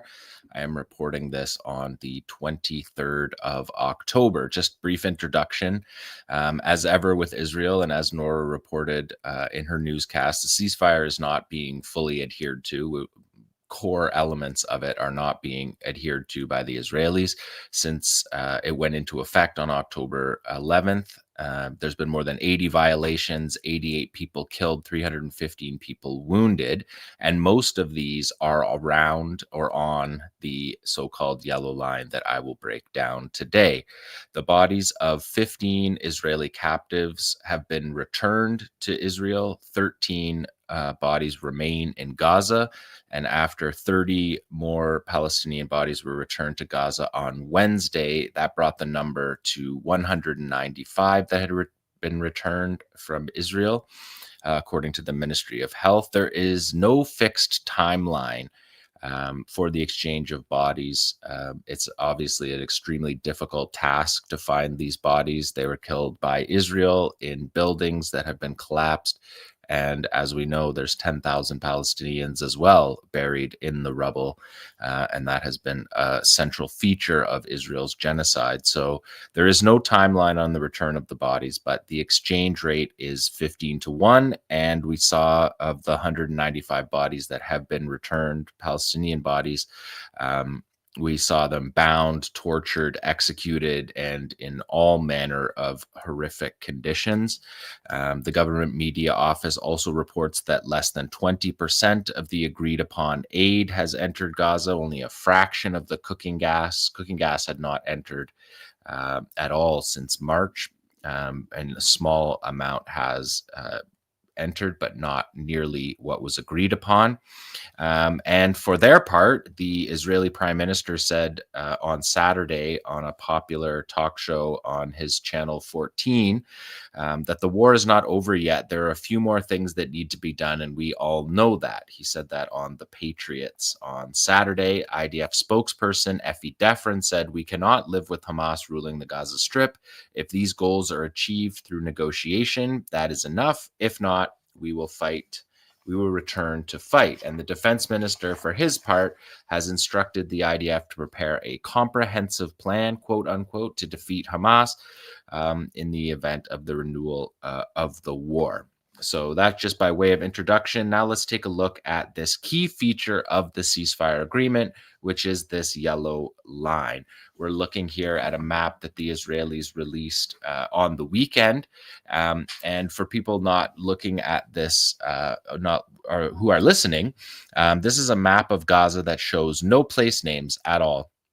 It just has a yellow line that appears more or less arbitrarily drawn, and there's no indication of what it corresponds to on the ground in Gaza, which is notable because it's creating a free fire zone in that entire red area. The sort of agreed upon amount of space that yellow line has is that Israel is under control of 53% of the Gaza Strip at this point. But this is the map that was released by the Israeli military to tell people where they could not go. And you can see clearly on this map that this map lacks clarity. It's vague. Its fidelity is in question. So it's unclear. And this is after 2 years of genocide, where Israel ran the genocide based on a grid map that broke down the Gaza Strip into hundreds and hundreds of blocks, where they would evacuate people from blocks. That was the way they carried out the ethnic cleansing. And so it's just a pretty significant juxtaposition between the detail of the genocide and then this shoot to kill line that seems roughly randomly drawn. And the reason that it's randomly drawn is because it was effectively put together by Jared Kushner and Steve Witkoff for Trump during these negotiations. And it reads, and you'll see in the maps coming up, that they look like they're drawn on the back of a napkin, which matches the way that Kushner and Witkoff have spoken in the media about how this negotiation was essentially phone calls between his rich real estate friends or golfing friends. But yeah, what stands out is clearly the lack of demarcation. The Israeli army radio commented on this and said that they had been interviewing soldiers, and the soldiers reported to army radio that the actual placement of the IDF outposts, forward operating bases, are considerably behind that line, in some cases several kilometers away. So the Israelis have been building over this genocide, and particularly over Gideon's Chariots operation, have been destroying from the border out, and they've made it a few kilometers, as far as 3 kilometers in places from the border that have been destroyed. And this yellow line is in advance of those lines, so it's even more favorable to Israel. It's presumably Trump doesn't know, Witkoff, Kushner don't know where those lines correspond to population centers. And so they allowed the Israelis to draw the line, and the Israelis drew the line to take the maximum amount of area. The implication of this, Army Radio said, is that there are many areas that should be actually under IDF control, but there's no forces there as they're positioned behind that yellow line. But they use that line as a shoot to kill line, as Nora said, and as I just reported on the nearly 100 people that have been killed. Also based on these interviews with soldiers that are based in the outposts inside Gaza, Army Radio said that the soldiers told them at these posts that they report they are open to fire. They have free fire directives, meaning that there's no forces in front of them. This is how Army Radio interprets that, which proves that the IDF has retreated much further than the yellow line. However, the thing that's notable to normal people who are not Israelis is that the soldiers have an open fire directive from those positions. Let's take a look at this next map here. This is from Trump's initial tweet. What is it? Truth Social, whatever they call a Truth Social post. He put this map on there, and you can see with this map that the yellow line, particularly up the spine of central Gaza and in the north, follows along a key strategic ridge along that line. The Israelis call it Ridge 70 because it's 70 meters above sea level. I think we have another one that zooms in a little bit closer on that you can see there. That's the Shujaiya neighborhood that Asem was just talking about. More than half of it is cut off and on the other side of the yellow line. But you can see that ridge line that runs across the top there of between the boundary of Gaza and Gaza City. And that is a strategic high point. And that has been the gateway to Gaza for the last 5,000 years.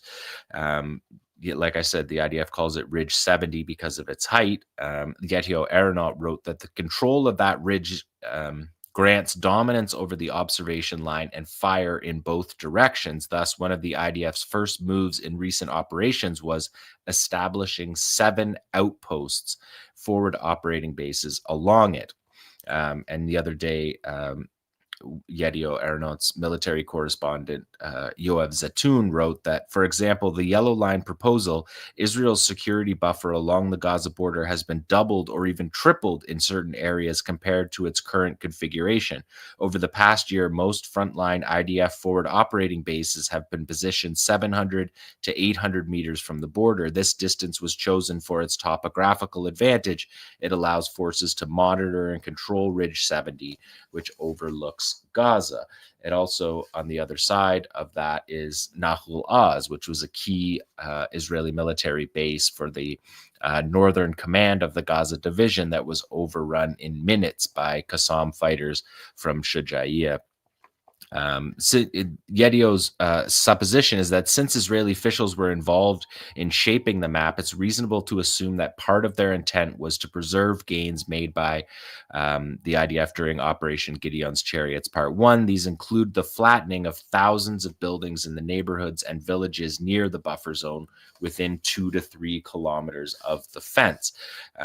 We'll see that coming up in other maps that I have here to show you this. But let's look at the Trump document, because this is what the maps were made of, number 3. And this is just, I don't know, the most Trump kind of map here. It's literally drawn from the back of a napkin. It just has 3 random lines that don't correspond to population centers, that don't show Israeli control. We're looking at a map that has a blue line or purple line there.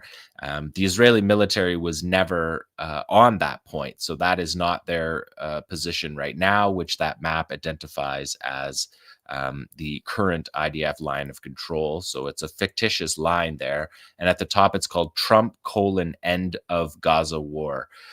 This map. So this is the map that is going to be what he talks about. His 3,000-year peace agreement is basically looks like it was drawn crayons. It's really remarkable, but you can see where the roots of this were, and then the Israelis took that proposal and drew the maps where they wanted. So the way the proposal goes, and by looking at this map, the initial line of withdrawal is the yellow line. In the first phase, Hamas is expected to release all remaining Israeli captives, both living and deceased, while Israeli forces pull back to the line designated as the yellow line on the map. And the second stage, which is the reason why we're going to focus on this yellow line, is because the second stage of this proposal, the ceasefire agreement, is extremely vague and on the surface very unlikely. And so this yellow line may be something that we're following for many months to come. But the second line is supposed to be during that phase. The second phase is when the International Stabilization Force comes into play. But there's no timeline. There's no exact boundaries. There's no timing mechanism for the IDF withdrawals. The International Stabilization Force doesn't exist, and it has deep implications for sovereignty for Palestinians.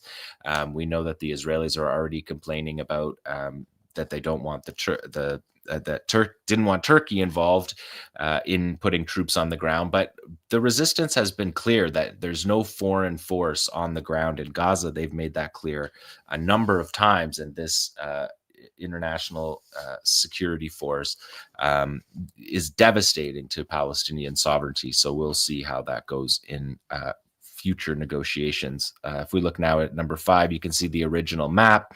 And this was the map that the Israelis, this is being shown on Israeli television. Yeah, that's right, number 4. Being shown on Israeli television.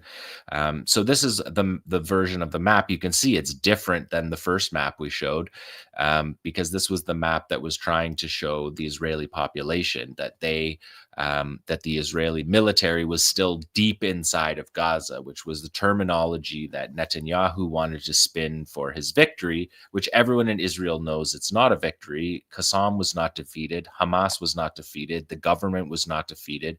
And the captives were not returned through force and violence. They were returned through a negotiation that could have happened in early October if Netanyahu and the Israelis wanted that. But you can see here from the Israeli map on the outside, those are all the Gaza envelope settlements. They start from the bottom left on the border with Egypt. That's Kerem Shalom. And they go all the way up around Gaza. You can also see by this map how the Gaza envelope was built. You can see where the villages are. There's no villages behind those villages. All of the Gaza envelope kibbutz are all part of a militarized border boundary around the Gaza Strip to keep Gazans inside Gaza. And that's what their plan was from 1948 when these kibbutz were put into place. So there's been a couple of media attempts to make these maps based on those ridiculous maps from Trump. And let's take a look at number 5. This was the BBC's effort, and it shows a bit of a deeper line in Khan Yunis. The line in Khan Yunis is not that far forward. The Israelis have truncated the Morag corridor and the Magan Oz corridor, which they made a big fuss about during Gideon's chariots creating, and the mass demolitions to create those lines are not actually in the map, but you can see the buffer zone depth all around Gaza. And like Asem said, this cuts off a number of people that live inside that red zone. But what is notable about it is that the vast majority of the population will be under Hamas rule inside those inside that buffer zone, with the yellow line as a shoot to kill line. On Sunday, the defense minister said that the major challenge for Israel after the phase of returning the hostages will be the destruction of all of Hamas's terror tunnels in Gaza directly by the IDF and through an international mechanism to be established under U.S. leadership and supervision. He said that he has instructed the IDF to prepare to carry out that mission. So the yellow line will be a huge factor in that as well. If we look at the next map, Al Jazeera did another attempt to figure out where that map lined and actually put Palestinian communities and locations on that map. So this is a much better map. They came up with 58%. would be under Israeli control. Israel says it's about 53%. But this is the thing about buffer zones. They're elastic. And everyone in Gaza knows, anyone who's visited Gaza knows, I know it very well from working there, that the buffer zones are elastic. They're not a fixed line on the ground and you can walk up to that line. They'll shoot you before that line. And then that is a permanent feature of living inside the Gaza ghetto. But yeah, like I said, the Israelis seem to say that it's 53% control. And that map shows in those areas that the Israeli forces will remain in parts, in Beit Hanun entirely, in part of Beit Lahia, in part of Shujaiya at least, and on the edge of Tufa and the Zaytun neighborhoods in Gaza City. So if we look at the next slide, Israel this was released by the defense minister earlier this week, said that they were going to put out these markers on the yellow line, that there's going to be these yellow signposts. Again, something people in Gaza know very well, people in the West Bank know very well, because this is the beginning of what the checkpoints used to look like. These markers, although in the era of the checkpoints, they were tires and filled with concrete to make these signposts, whereas this seems to be some kind of artist rendering of what these signs are going to look like. But they're free fire zones, and that is what the defense minister said, that anyone coming near these lines will be shot without question. Shoot first, ask questions later. We can see in this next clip from the Israeli military of them installing these now along the line. So you can see here an excavator bringing in the cement block, and they're topping it off with a sign. The defense minister said that any violation or attempt to cross the line will immediately be met with fire. This footage is from Monday, and you can see in the open areas where this is, and that you can see those yellow markers that are very difficult to see for the population, and they will be enforced through gunfire. Those concrete blocks are painted yellow. They're topped with a yellow metal sign. They're 3.5 meters tall, and they're being placed at a distance of 200 meters from each other along the yellow line. So you can see here with this drone footage that the Israelis are showing that this is farmland. This is in the north here, and these are destroyed groves of Beit Hanun and Beit Lahia, the olive groves in particular up there that you can see. And all of this has been made possible, which we'll see in the next slide, by the erasure of Gaza.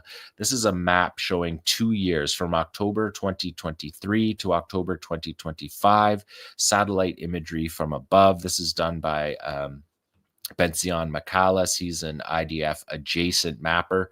He's mapping this, trying to show the accomplishment of that 2-year genocide. But if you watch it just one more time while it slides back across the screen, you can see along the border that the buffer zones are completely wiped out. And that was Israel's first intent, was to pinch the buffer zones. And then once they realized there was no red lines and the world was going to let them do whatever they wanted in Gaza, then the genocide spread from the border region all throughout Gaza. So just to show you that, and then this next slide shows you what an actual neighborhood looks like. This is Tel Sultan in Western Rafah in the Saudi neighborhood, and you can see that there's literally not a single building untouched. People listening to this, we're looking at basically ashen gray, but you can see the grid of the street. You can see where the houses were. You can see some houses partially standing, but everything completely destroyed in Rafah, and that's Israel's accomplishments in Rafah. They can't defeat the resistance. They can't defeat the Rafah brigade, but they could wipe out the entire city of Rafah with international support, because there was no red lines. Also, what this large buffer zone creates, so we can see on this next map, is it creates room for the militias to operate, the pro-Israel militias, that work with the Israelis. The Popular Force popular forces of Yasser Abu Shabab that are the most well known. And you can see this map from Sky News that shows the route in from Kerem Shalom crossing where aid would come in. That's the only road that is functional, and it runs right through Abu Shabab's warehouses, and him and his gangs would unload the trucks and take the aid that was supposed to be for Palestinians, and they would sell it on the black market and drive up the price on the black market. Obviously, these Israeli collaborators are deeply unpopular in Gaza, not just because they're aligned with the military that carried out the genocide, carried out the war of annihilation against them, but also because they stole that aid that was not Israel's to distribute. It's not aid from Israel. It's Palestinian right and it's Palestinian sovereignty to be in control of that aid, which they are in the agreement. The GHF, the massacre site, they're gone. They up and left in the middle of the night. But these gangs also drove up the price of the aid by stealing the aid shipments and put it on the black market and put the products out of reach for almost anyone in Gaza. The resistance and Ministry of the Interior offered a 1-week amnesty for these gangs, militias, to turn in their weapons for amnesty, and that expired just the other day. But these groups will pull and have withdrawn with the Israeli military behind this yellow line. So you have Israeli-backed forces behind that yellow line, which is something that we'll have to keep our eyes on, because if they were not behind that yellow line, the resistance and security forces in Gaza would destroy these groups in a matter of hours if they were not protected behind this shoot-to-kill line. But on the one last map here, I'll show you a map that I've shown you a number of times during this war. This is the cropland map, and you can see if you follow that yellow line that we saw in the previous maps, you can see that virtually the entire cropland of Gaza is on the eastern side of the yellow line, on the Israeli side of the yellow line. So self-sufficiency in Gaza is going to be limited deeply by this line. We know that 86% from this map, this is the United Nations Food and Agriculture Organization. They put the number at 86% of cropland being destroyed. And this map is made from UNOSAT imaging. But the Dropsite News spoke to Fayyad. He is from the Palestine Olive Council in Gaza, and he told the paper that 1 million out of 1.1 million olive trees in Gaza were destroyed by Israeli forces, and what remains are not groves but scattered trees in areas. These groves are primarily within that yellow line. So these are very significant sovereignty issues around that yellow line, as well as they're a line of death because they're a free fire line. And they enforce that line by firing at people who are approaching the line. So it's not just a fixed line. There's a buffer on the other side of the line, and people in Gaza know that very well. So that's the yellow line. I wanted to get you guys an understanding of where that is in this deal, because it looks like it may be a feature for the next several weeks and months that we will be following. And I just want to wrap up here with Abu Hamza. We heard from the new spokesperson for Soraya Al-Quds. Abu Hamza is the nom de guerre that Soraya Al-Quds uses for their spokespeople before and after Naji Abu Saif, who is the Abu Hamza all throughout the war. And he served from the Great March of Return through the 3 wars before the Gaza War and all through the Gaza War. He was assassinated on March 18th, and that was the attack that Israel did in the middle of the night, the massacre in the middle of the night to break the ceasefire, and everyone was at home with their families in their beds in the middle of the night, and the Israelis in a matter of minutes hit 80 civil infrastructure and governmental targets. More than 400 people were killed in their homes, including 170 children, because they were all at home asleep with their children. That includes Abu Hamza Naji Abu Saif, who was killed along with his family, his wife, his brother, and his brother's family. That attack in March was a cowardly attack, even by the standards of Israel. So in this address, Abu Hamza said yesterday, Abu Hamza situated Saraya al-Quds as an integral part of the Battle of Al-Aqsa Flood, of course, from the first hours, a battle that they had trained for years. And that was the most successful complex qualitative military operation in the history of the Arab-Israeli conflict. The performance of Gaza's fighters, he said, would go down in the annals of history of the national liberation movements in any era. He saluted the steadfastness and sacrifice of the people of Gaza, who showed themselves as anchors on the land and demonstrated to the world a liberation struggle's resilience, without whom there would be no resistance, he said, of the people of Gaza. He also said that the battle showed the true face of Israel to the world, a bloody and racist army without morals or values, led by a government of thugs.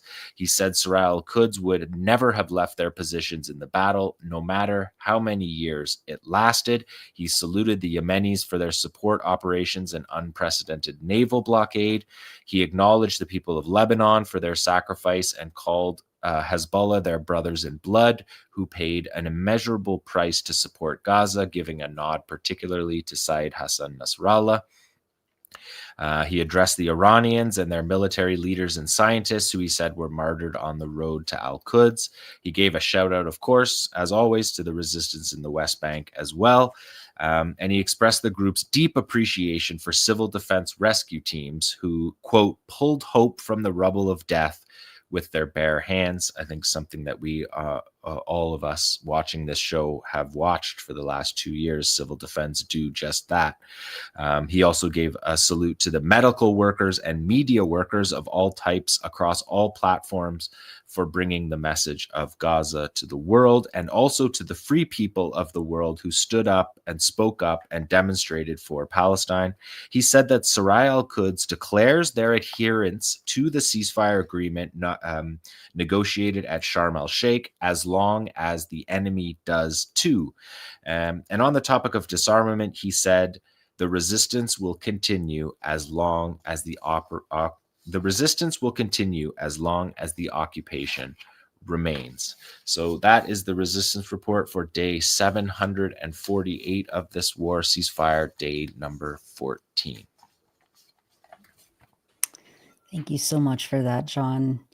Yeah, I mean, the White House is still talking about how it's, it's going to happen. The disarmament, Hamas is just eventually going to surrender and give over all of their weapons, and they're on course for that. I mean, it's yeah. Steve Witkoff said on 60 Minutes, he said that they're going to do a buyback plan for the guns, like they do in the US, where they give you like soccer tickets for giving you your guns. I mean, it's just, these are not serious people. Colonial fantasy. Yeah. They're not serious people. No. They don't understand what they're talking about. No. But it's heading for some sort of crisis, because they have said we're going to do this, and Trump has signed his name on it. So I want to get more into that, because I think what John has just done is shown us what happens when you conceive of a plan on the back of a napkin without any regard for the reality on the ground, where the population is, and so on. And politically speaking, it's the same. I mean, we talked in recent weeks about Trump's 20-point plan, which he obviously thought was very good. The fact that Jared Kushner, his son-in-law, and Steve Witkoff, two real estate tycoons who are also committed Zionists, were the ones conceiving, formulating, and negotiating these details, has led to a point where now they are making it up as they go along in some really crucial ways. But just to say that what was signed in Sharm el-Sheikh is not disarmament. They signed on the first, the only thing that Qassam and Hamas agreed to was the first part, what we're seeing right now. There's no signatures of anyone. When you saw that performative signature signing, that was not on all 20 points. That was only on the initial points, which are Israeli withdrawal, return of the captives, those and aid coming in. The second stage has not been negotiated yet, and from Hamas's perspective, they're not going to sign a disarmament agreement. So I just wanted to say that that's separate from what you saw the scrawled signatures in that performance in Sharm el-Sheikh is not signed related to disarmament. That comes next. Well, that's an important reminder, John, and that's the way you see it. That's the way I see it. I'm sure that's the way most reasonable people see it, but that's not the way the United States and its allies, and certainly the Israelis, are proceeding. They are proceeding as if the commitment to disarmament, and Trump has said this repeatedly when challenged on this, they've agreed to do it. They said they'd do it. Right. You're pointing out correctly, they never said they'd do it. But they are acting as if they are. And that's where I think the real danger lies. So why don't we get into some of these headlines and stories that show sort of this train speeding towards a cliff edge, at least the way I see it, and then we can get what people's thoughts are. So, I mean, one of the key headlines in the Israeli press and also in the US press is this idea of the US becoming more closely involved than ever in direct micromanagement of what Israel is doing. If we look at this headline from CNN, we can see the headline there, Trump's babysitting of Netanyahu puts the US in charge on Gaza. And the term they're actually using is babysitting, using Netanyahu's nickname.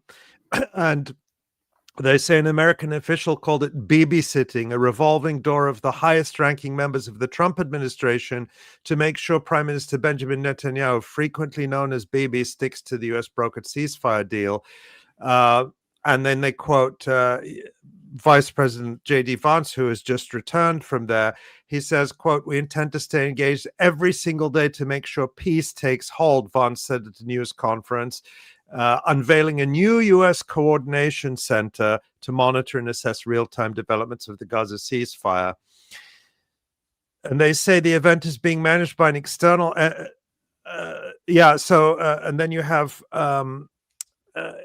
former Israeli Chief of Staff Gadi Eisenkot saying the event, meaning the ceasefire, is being managed by an external entity, by the Americans, and this is a very problematic matter, Eisenkot told Israeli radio Khan. Quote, "As we progress with the agreement, more international forces will enter, and this will limit the IDF." So you can see where the Israeli fears are about this so-called international stabilization force, which an American general is trying to put together. So, but, you know, what is the plan? It's not clear. Let's look at the next headline, Tamara, which is from the New York Times just earlier this week. The headline, "Nations hesitate to send troops to Gaza, fearing clashes with Hamas." And this article says that the ceasefire that came into force last week rests on some key assumptions. I think that's important to underline that Hamas militants give up their weapons and that an international troop presence keeps the peace as Israel withdraws its military from the enclave. But the countries that might make up that force are skittish about committing soldiers who could potentially come into direct conflict with Hamas while it is still an armed group, diplomats and other people familiar with the deliberations say. And then they say also that there has been little progress on when the force might be assembled because of confusion over the force's mission, which appears to be the most serious stumbling block. Are these just observers? Are they peacekeepers? Or are they going to go out and fight Hamas? That's not clear. The New York Times says their main concern is that their troops, meaning these potential participant countries, should all of the countries, that prospect alone would be reason enough to back out of it, the officials said. Then they say a Turkish government statement stated that President Recep Tayyip Erdogan has said that Turkey would join a task force that it described as overseeing the ceasefire. It was unclear whether he was referring directly to the stabilization force. Some in Israel's leadership are likely to be skeptical about Turkey playing a role. We'll come back to that too. Yeah. President Prabowo Subianto, this is still in the New York Times, of Indonesia, said during a speech at the United Nations last month that his country was ready to deploy 20,000 or more troops, quote, to help secure peace in Gaza and other war zones. Now, this is still in the same New York Times article. They say, asked about how Hamas would disarm, Jared Kushner, Mr. Trump's son-in-law and one of the architects of the ceasefire, told CBS's 60 Minutes last week, quote, so in order for that to occur, we need to create the International Stabilization Force, and then the International Stabilization Force needs to create a local Palestinian government. So this is a bunch of pie in the sky at this point. Because how are they going to do that? They're not going to be able to go in and create a government against the wish, a collaborator government, which is the word that is not stated, but is clearly what's meant. Does this mean that Blair is, where's Blair? He's not mentioned anymore. We haven't seen Tony Blair or the Board of Peace. Right. Talk of the Board of Peace seems to have dropped out for now too. And also, just to note before we go on, the troops that will get shot at, they'll be shot at by Israel. If we look at any peacekeeping mission anywhere near Israel, the main the person shooting at them in Lebanon, it's the Israelis. Mm-hmm.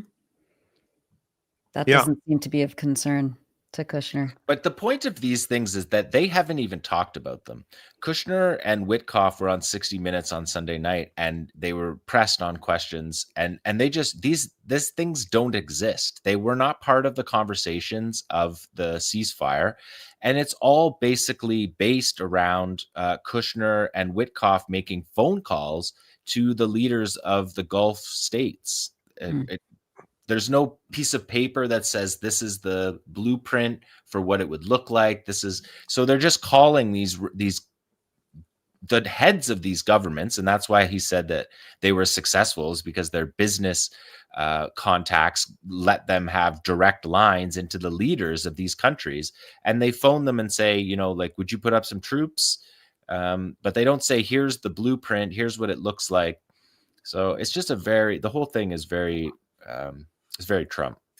Yeah, but there is still quite it's more than just words, because as I mentioned, the Americans are putting significant numbers of people on the ground, albeit in Israel, which is unprecedented because Israel has always rejected having a direct U.S. military presence, with some small exceptions, like, for example, manning Patriot or THAAD batteries, which is sort of a technical role. But this shows the extent to which Israel is more and more dependent on the U.S. and really a vassal of the U.S., where the U.S. is directly in charge. So we have in the next article, Tamara from Ynet, the headline there is Netanyahu draws red line against Turkish troops in Gaza. I'll say more about that, but that's not what I wanted to get from this article.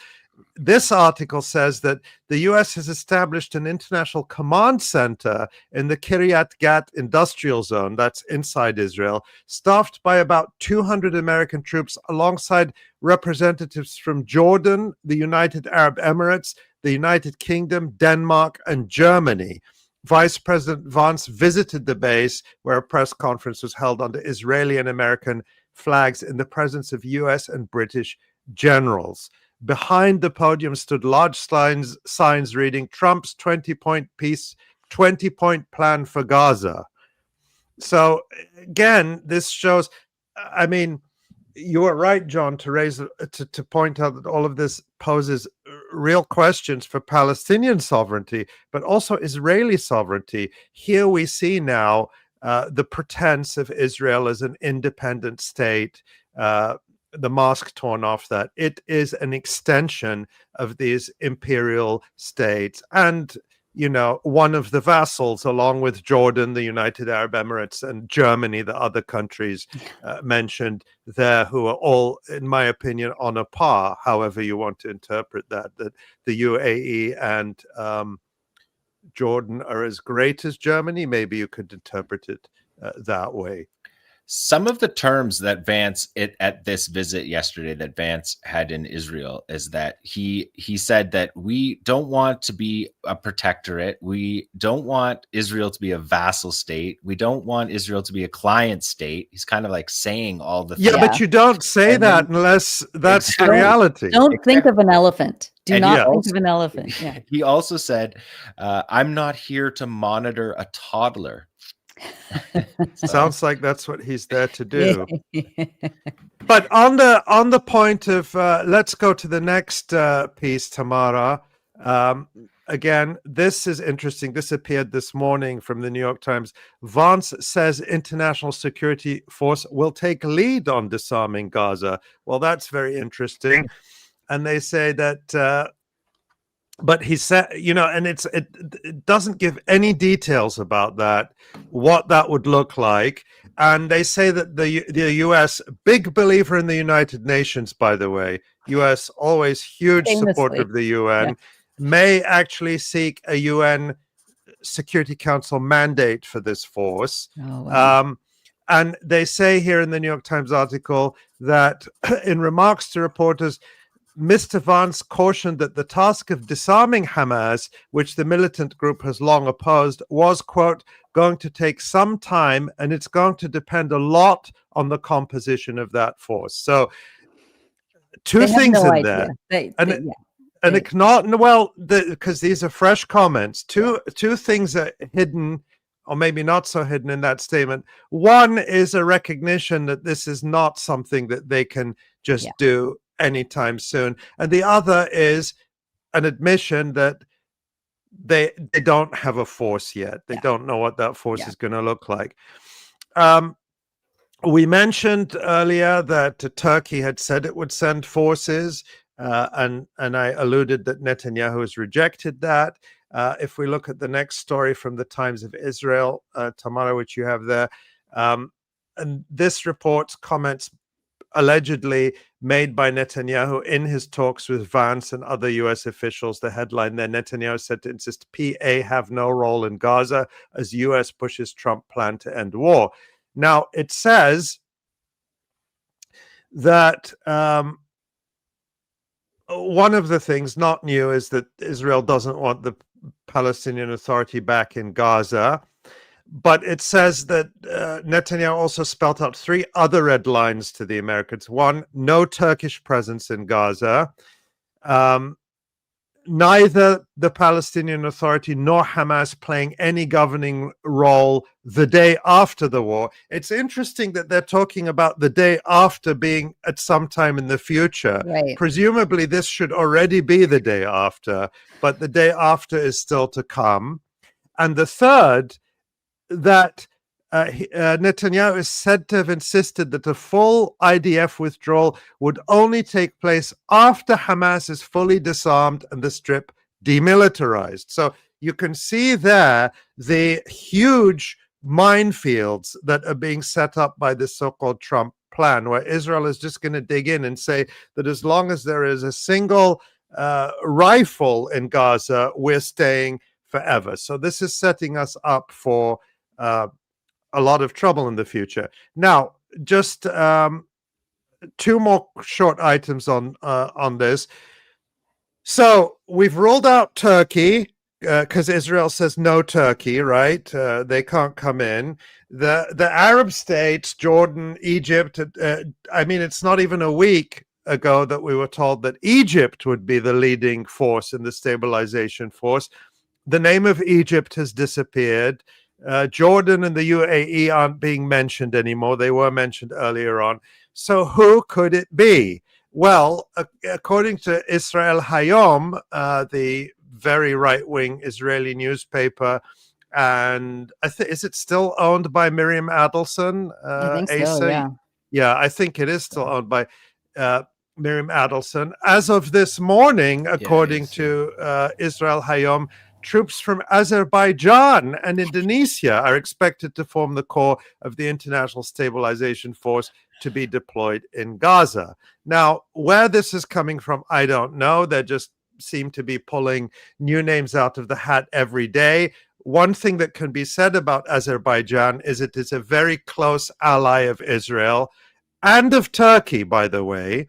Azerbaijan is the main supplier of oil to Israel. About 30% of Israel's oil imports come from Azerbaijan through the BTC pipeline across Turkish territory, which Turkey has never shut down. So this is the fuel that fuels the Israeli jets, the tanks, the bulldozers that committed this genocide in Gaza.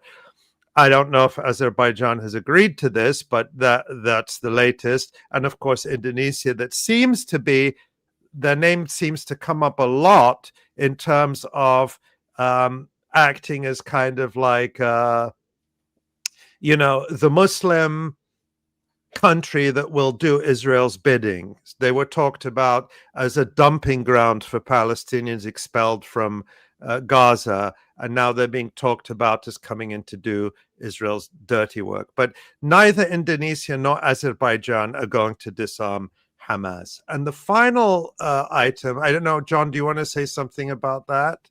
No, none of them are going to disarm Hamas. Israel, we just watched them spend 700 days fully backed by literally $30 billion in U.S. weaponry that was delivered daily by plane, by ship. They were unable to do that. They've killed unknown number of Gaza's population, but more than 12% killed, arrested, or maimed. There's no other force that's going in to do this. The only force that would fail as well. There's nothing, even the Americans, there's nothing American soldiers have that Israeli soldiers don't have. So there's no thing where the Americans go into Gaza. And they've ruled that out. Yeah. Vance ruled that out again. Both Trump and Vance have said no U.S. troops will be going into Gaza. Yeah, you're not disarming them. That's just not. 700 days. Like, we have a lot of evidence that Israel cannot do that. And even their last operations, they were not fighting the resistance. They said specifically, we're fighting infrastructure. Because they're not fighting the resistance. There was a security assessment released in Israel yesterday that talks about 20,000 𝐄𝐿 fighters, which is, according to some estimates, there was only 26,000 going into the war. I would have put the number higher, closer to 40,000, but they're talking about, the Israelis themselves talking about 20,000 𝐄𝐿 fighters. So. If this were to happen, it's not serious. I don't. Yeah. Even if an international force were to go in, right, and they managed to cobble something together and even get it a UN mandate, I think that the resistance would be extremely reluctant and would avoid, as far as it could, to fire a shot at them.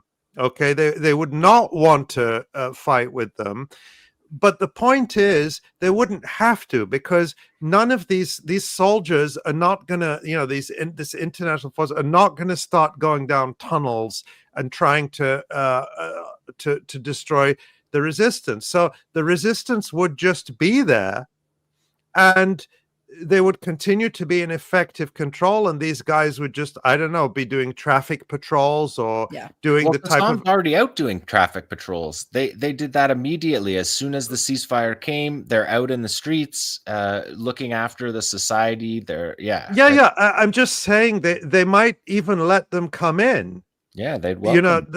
Hamas might even let a force come in and say, yeah, sure, you can stand around. Maybe you can help, I don't know, escort aid I don't know, they could find something to do with them, but the point is that the resistance will still be there, and nobody's going to be able to build an alternative to indigenous Palestinian governance against the will of the resistance and the people in Gaza. But my fear is this is where I fear this is all heading, and that is that the inability, the fact that Hamas and the resistance haven't agreed to disarm, that there is no way to do it by force, the default is going to be maintaining the siege and the blockade, as they have done after every single war, except now the situation in Gaza is much worse. So to continue to starve and punish the civilian population in order to try to force concessions from the resistance, that is my fear. And what we see, on the one hand, we see all these stories about U.S. micromanaging of the situation, effectively telling the Israelis what they can and can't do, and telling them to knock it off when they did that massacre last Sunday in Gaza. But at the same time, the Americans are not telling the Israelis open the crossings and let in the 6,000 trucks that UNRWA, the UN Agency for Palestine Refugees, says are waiting now on the frontiers of Gaza.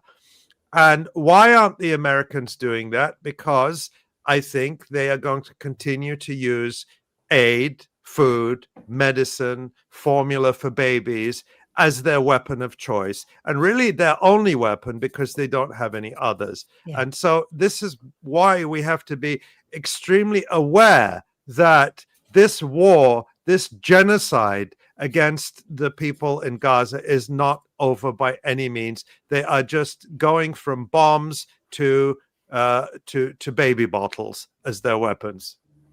And just to be clear, Qassam, the resistance has been very clear all throughout the years, not just this genocide, that foreign force will be considered an occupier. They have been very clear on that. They have never been the ones to say we want a foreign protection force when that was a suggestion over the course of years.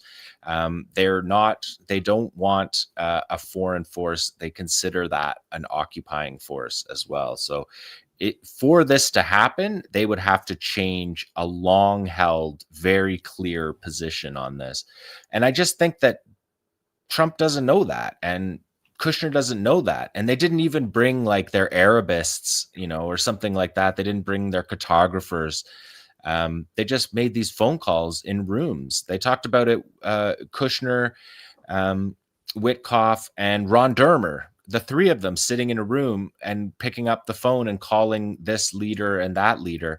I don't think they don't have the capacity or the seriousness to look at the details of how to execute this. They didn't bring in State Department people, right? They hate the State Department people. So they don't have anything that resembles a professionalized accounting of what needs to be done and how that would be put into place. Precisely. So, yeah. So just one last item, which is the other element, which we haven't talked about much today, is the West Bank, which Israel is moving to annex, and they held a vote on that. I mean, just sort of a preliminary vote in the Knesset. And Trump said, and we're going to hear J.D. Vance in a moment, that Israel will not annex the West Bank. And I think that is a nod to the Arab Gulf and other Arab regimes involved in this, for whom that's important, because they're very committed, the Arab states, to the so-called two-state solution, which they see as the only way of preserving Israel, something that they're very committed to as allies of Israel. And so we know that Trump and the far right have never been committed to a two-state solution, but they do seem to be now making that nod with these comments against Israeli moves to annex the West Bank. Let's watch J.D. Vance's statement in the last few hours. About it. Somebody told me that it was a political stunt that it had no practical significance. It was purely symbolic. I mean, look, if it was a political stunt, it was a very stupid political stunt, and I personally take some insult to it.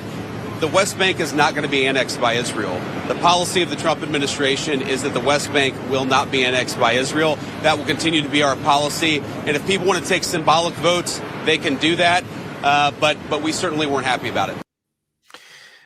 What's interesting about that, Tamara, if you can show the tweet again. This was actually put out by the White House's official rapid response account. So they wanted people to hear this message that J.D. Vance had given. And when he said it was a stupid move, it was a political stunt, he was talking about that vote in the Knesset. So just, it's interesting. We have not heard language as strong as this from the Trump administration before about annexation.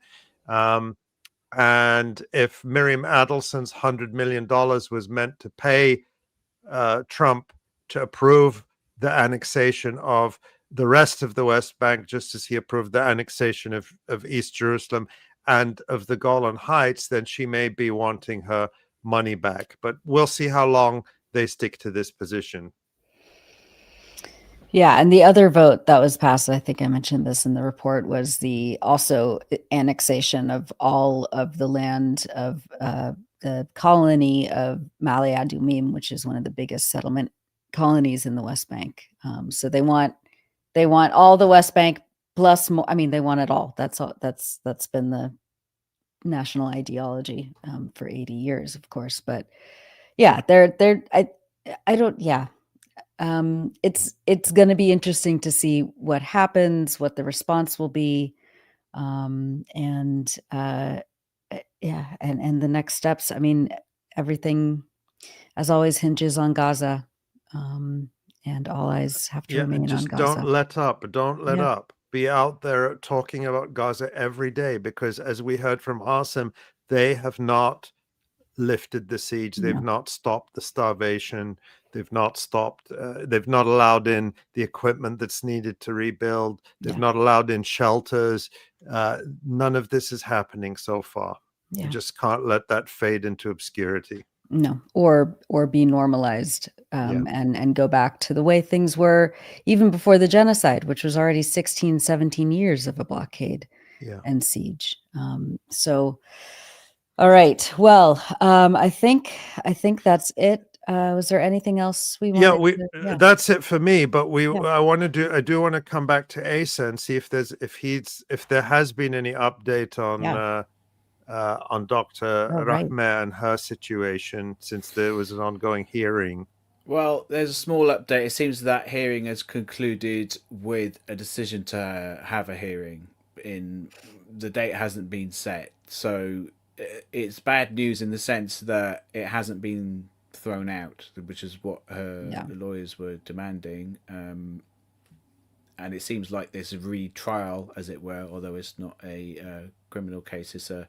It's a tribunal, a medical practitioner's licensed tribunal, but it is sort of quasi judicial. So it will be going ahead at some point in the future. There's no date on that yet. So, yeah. All right. Well, I know that you'll keep us posted. Let's take a quick look at the website. There's so much that we published this week. There we go. Another Dave Cronin special. Child rights champion promotes German-Israeli arms trade. Thanks as always to our colleague Dave for dutifully and diligently tracking. He digs up so much hidden corruption and hypocrisy. His reporting is among my favorite to read, because he just really pulls the mask off all of these institutions, particularly the EU, that claim to be forces of human rights and development and love and apple pie. Right. Thank you to Dave. We published a few features. There is this beautiful one right at the top. Displacement begins with a scissors cut. It's just absolutely gorgeous. I don't have my glasses. I can't read who the author is. I forgot already. Isra, is it? Thank you, Isra. I still can't. I need my glasses. Anyway, it's gorgeous. It's this beautiful personal narrative of decisions that Isra, the author, took in the midst of being displaced, and I might hopefully read that one next week on the news report. It was just beautiful. Yeah, go ahead. I just wanted to point out the piece by Omar Zahza, who we had on a month or two ago to talk about the role of big tech in his book about the role of big tech that we talked about, Terms of Servitude. And this is a piece on the deal to take over TikTok by ultra-Zionist co-founder of Oracle, Larry Ellison, who is also behind the takeover of who also has recently bought CBS and installed ultra-Zionist Barry Weiss as the head of CBS News. So I think this is a really important piece to understand the continued efforts to censor and suppress the vast popular uprising of support for Palestinian rights and revulsion at Israel. Yeah, Omar's book is incredible, and he is always tracking how Silicon Valley and big tech and the corporate media are trying to suppress information about Palestine and keep giving Israel a platform. So yeah, check that one out. We have so many things on the website at this moment in time, so many more to come. Be sure that you're on our email list in order to get updates and get our daily email digest. Ali, who do we have to thank this week? Too many people to thank, as always, but we are so grateful to each and every person who watches, listens, reads, shares the work that we do, who comments. We don't say it enough, but I always go back and read the comment. I read some of the comments during the live stream, but I go back and read some of the comments afterwards, and I get a lot of ideas from what people put in the comments. So thank you for all of that. Do leave a comment if you have something to say. We always do our best to read them. And we're grateful to everyone who makes a donation to do all this work that you see, everything we publish, all the news and analysis you see here, the support we're able to give to our colleagues in Gaza and across Palestine, and make sure that we're good colleagues to them and support their work. All of that is enabled by the donations of our viewers, listeners, and readers. So we're very grateful. And I'm just going to name a few: Ahsan, Francesca, Kira, Jordan, Imtiaz, Marilyn, Ahmed, Philip, Brian, Jenny, Laurie, Clint, Tijan, Susan, Armando. And I want to say a special thanks to Eddie, who sent a donation for the Electronic Intifada that he said was specifically in honor of my mother. And that really meant a great deal to me. Thank you, Eddie. Oh, that's beautiful. Thank you, everyone. And you can always go to the Donate Now link at the top of electronicintifada.net or down in the YouTube box below. And I want to say thank you, of course, to Tamara Nassar for directing and producing, to Ellie Gerzon for social media production, Pierre Loisel for radio production, everyone at the Electronic Intifada, and on behalf of myself, Tamara, John, Ali, and Asa, thank you all, and we'll see you next week.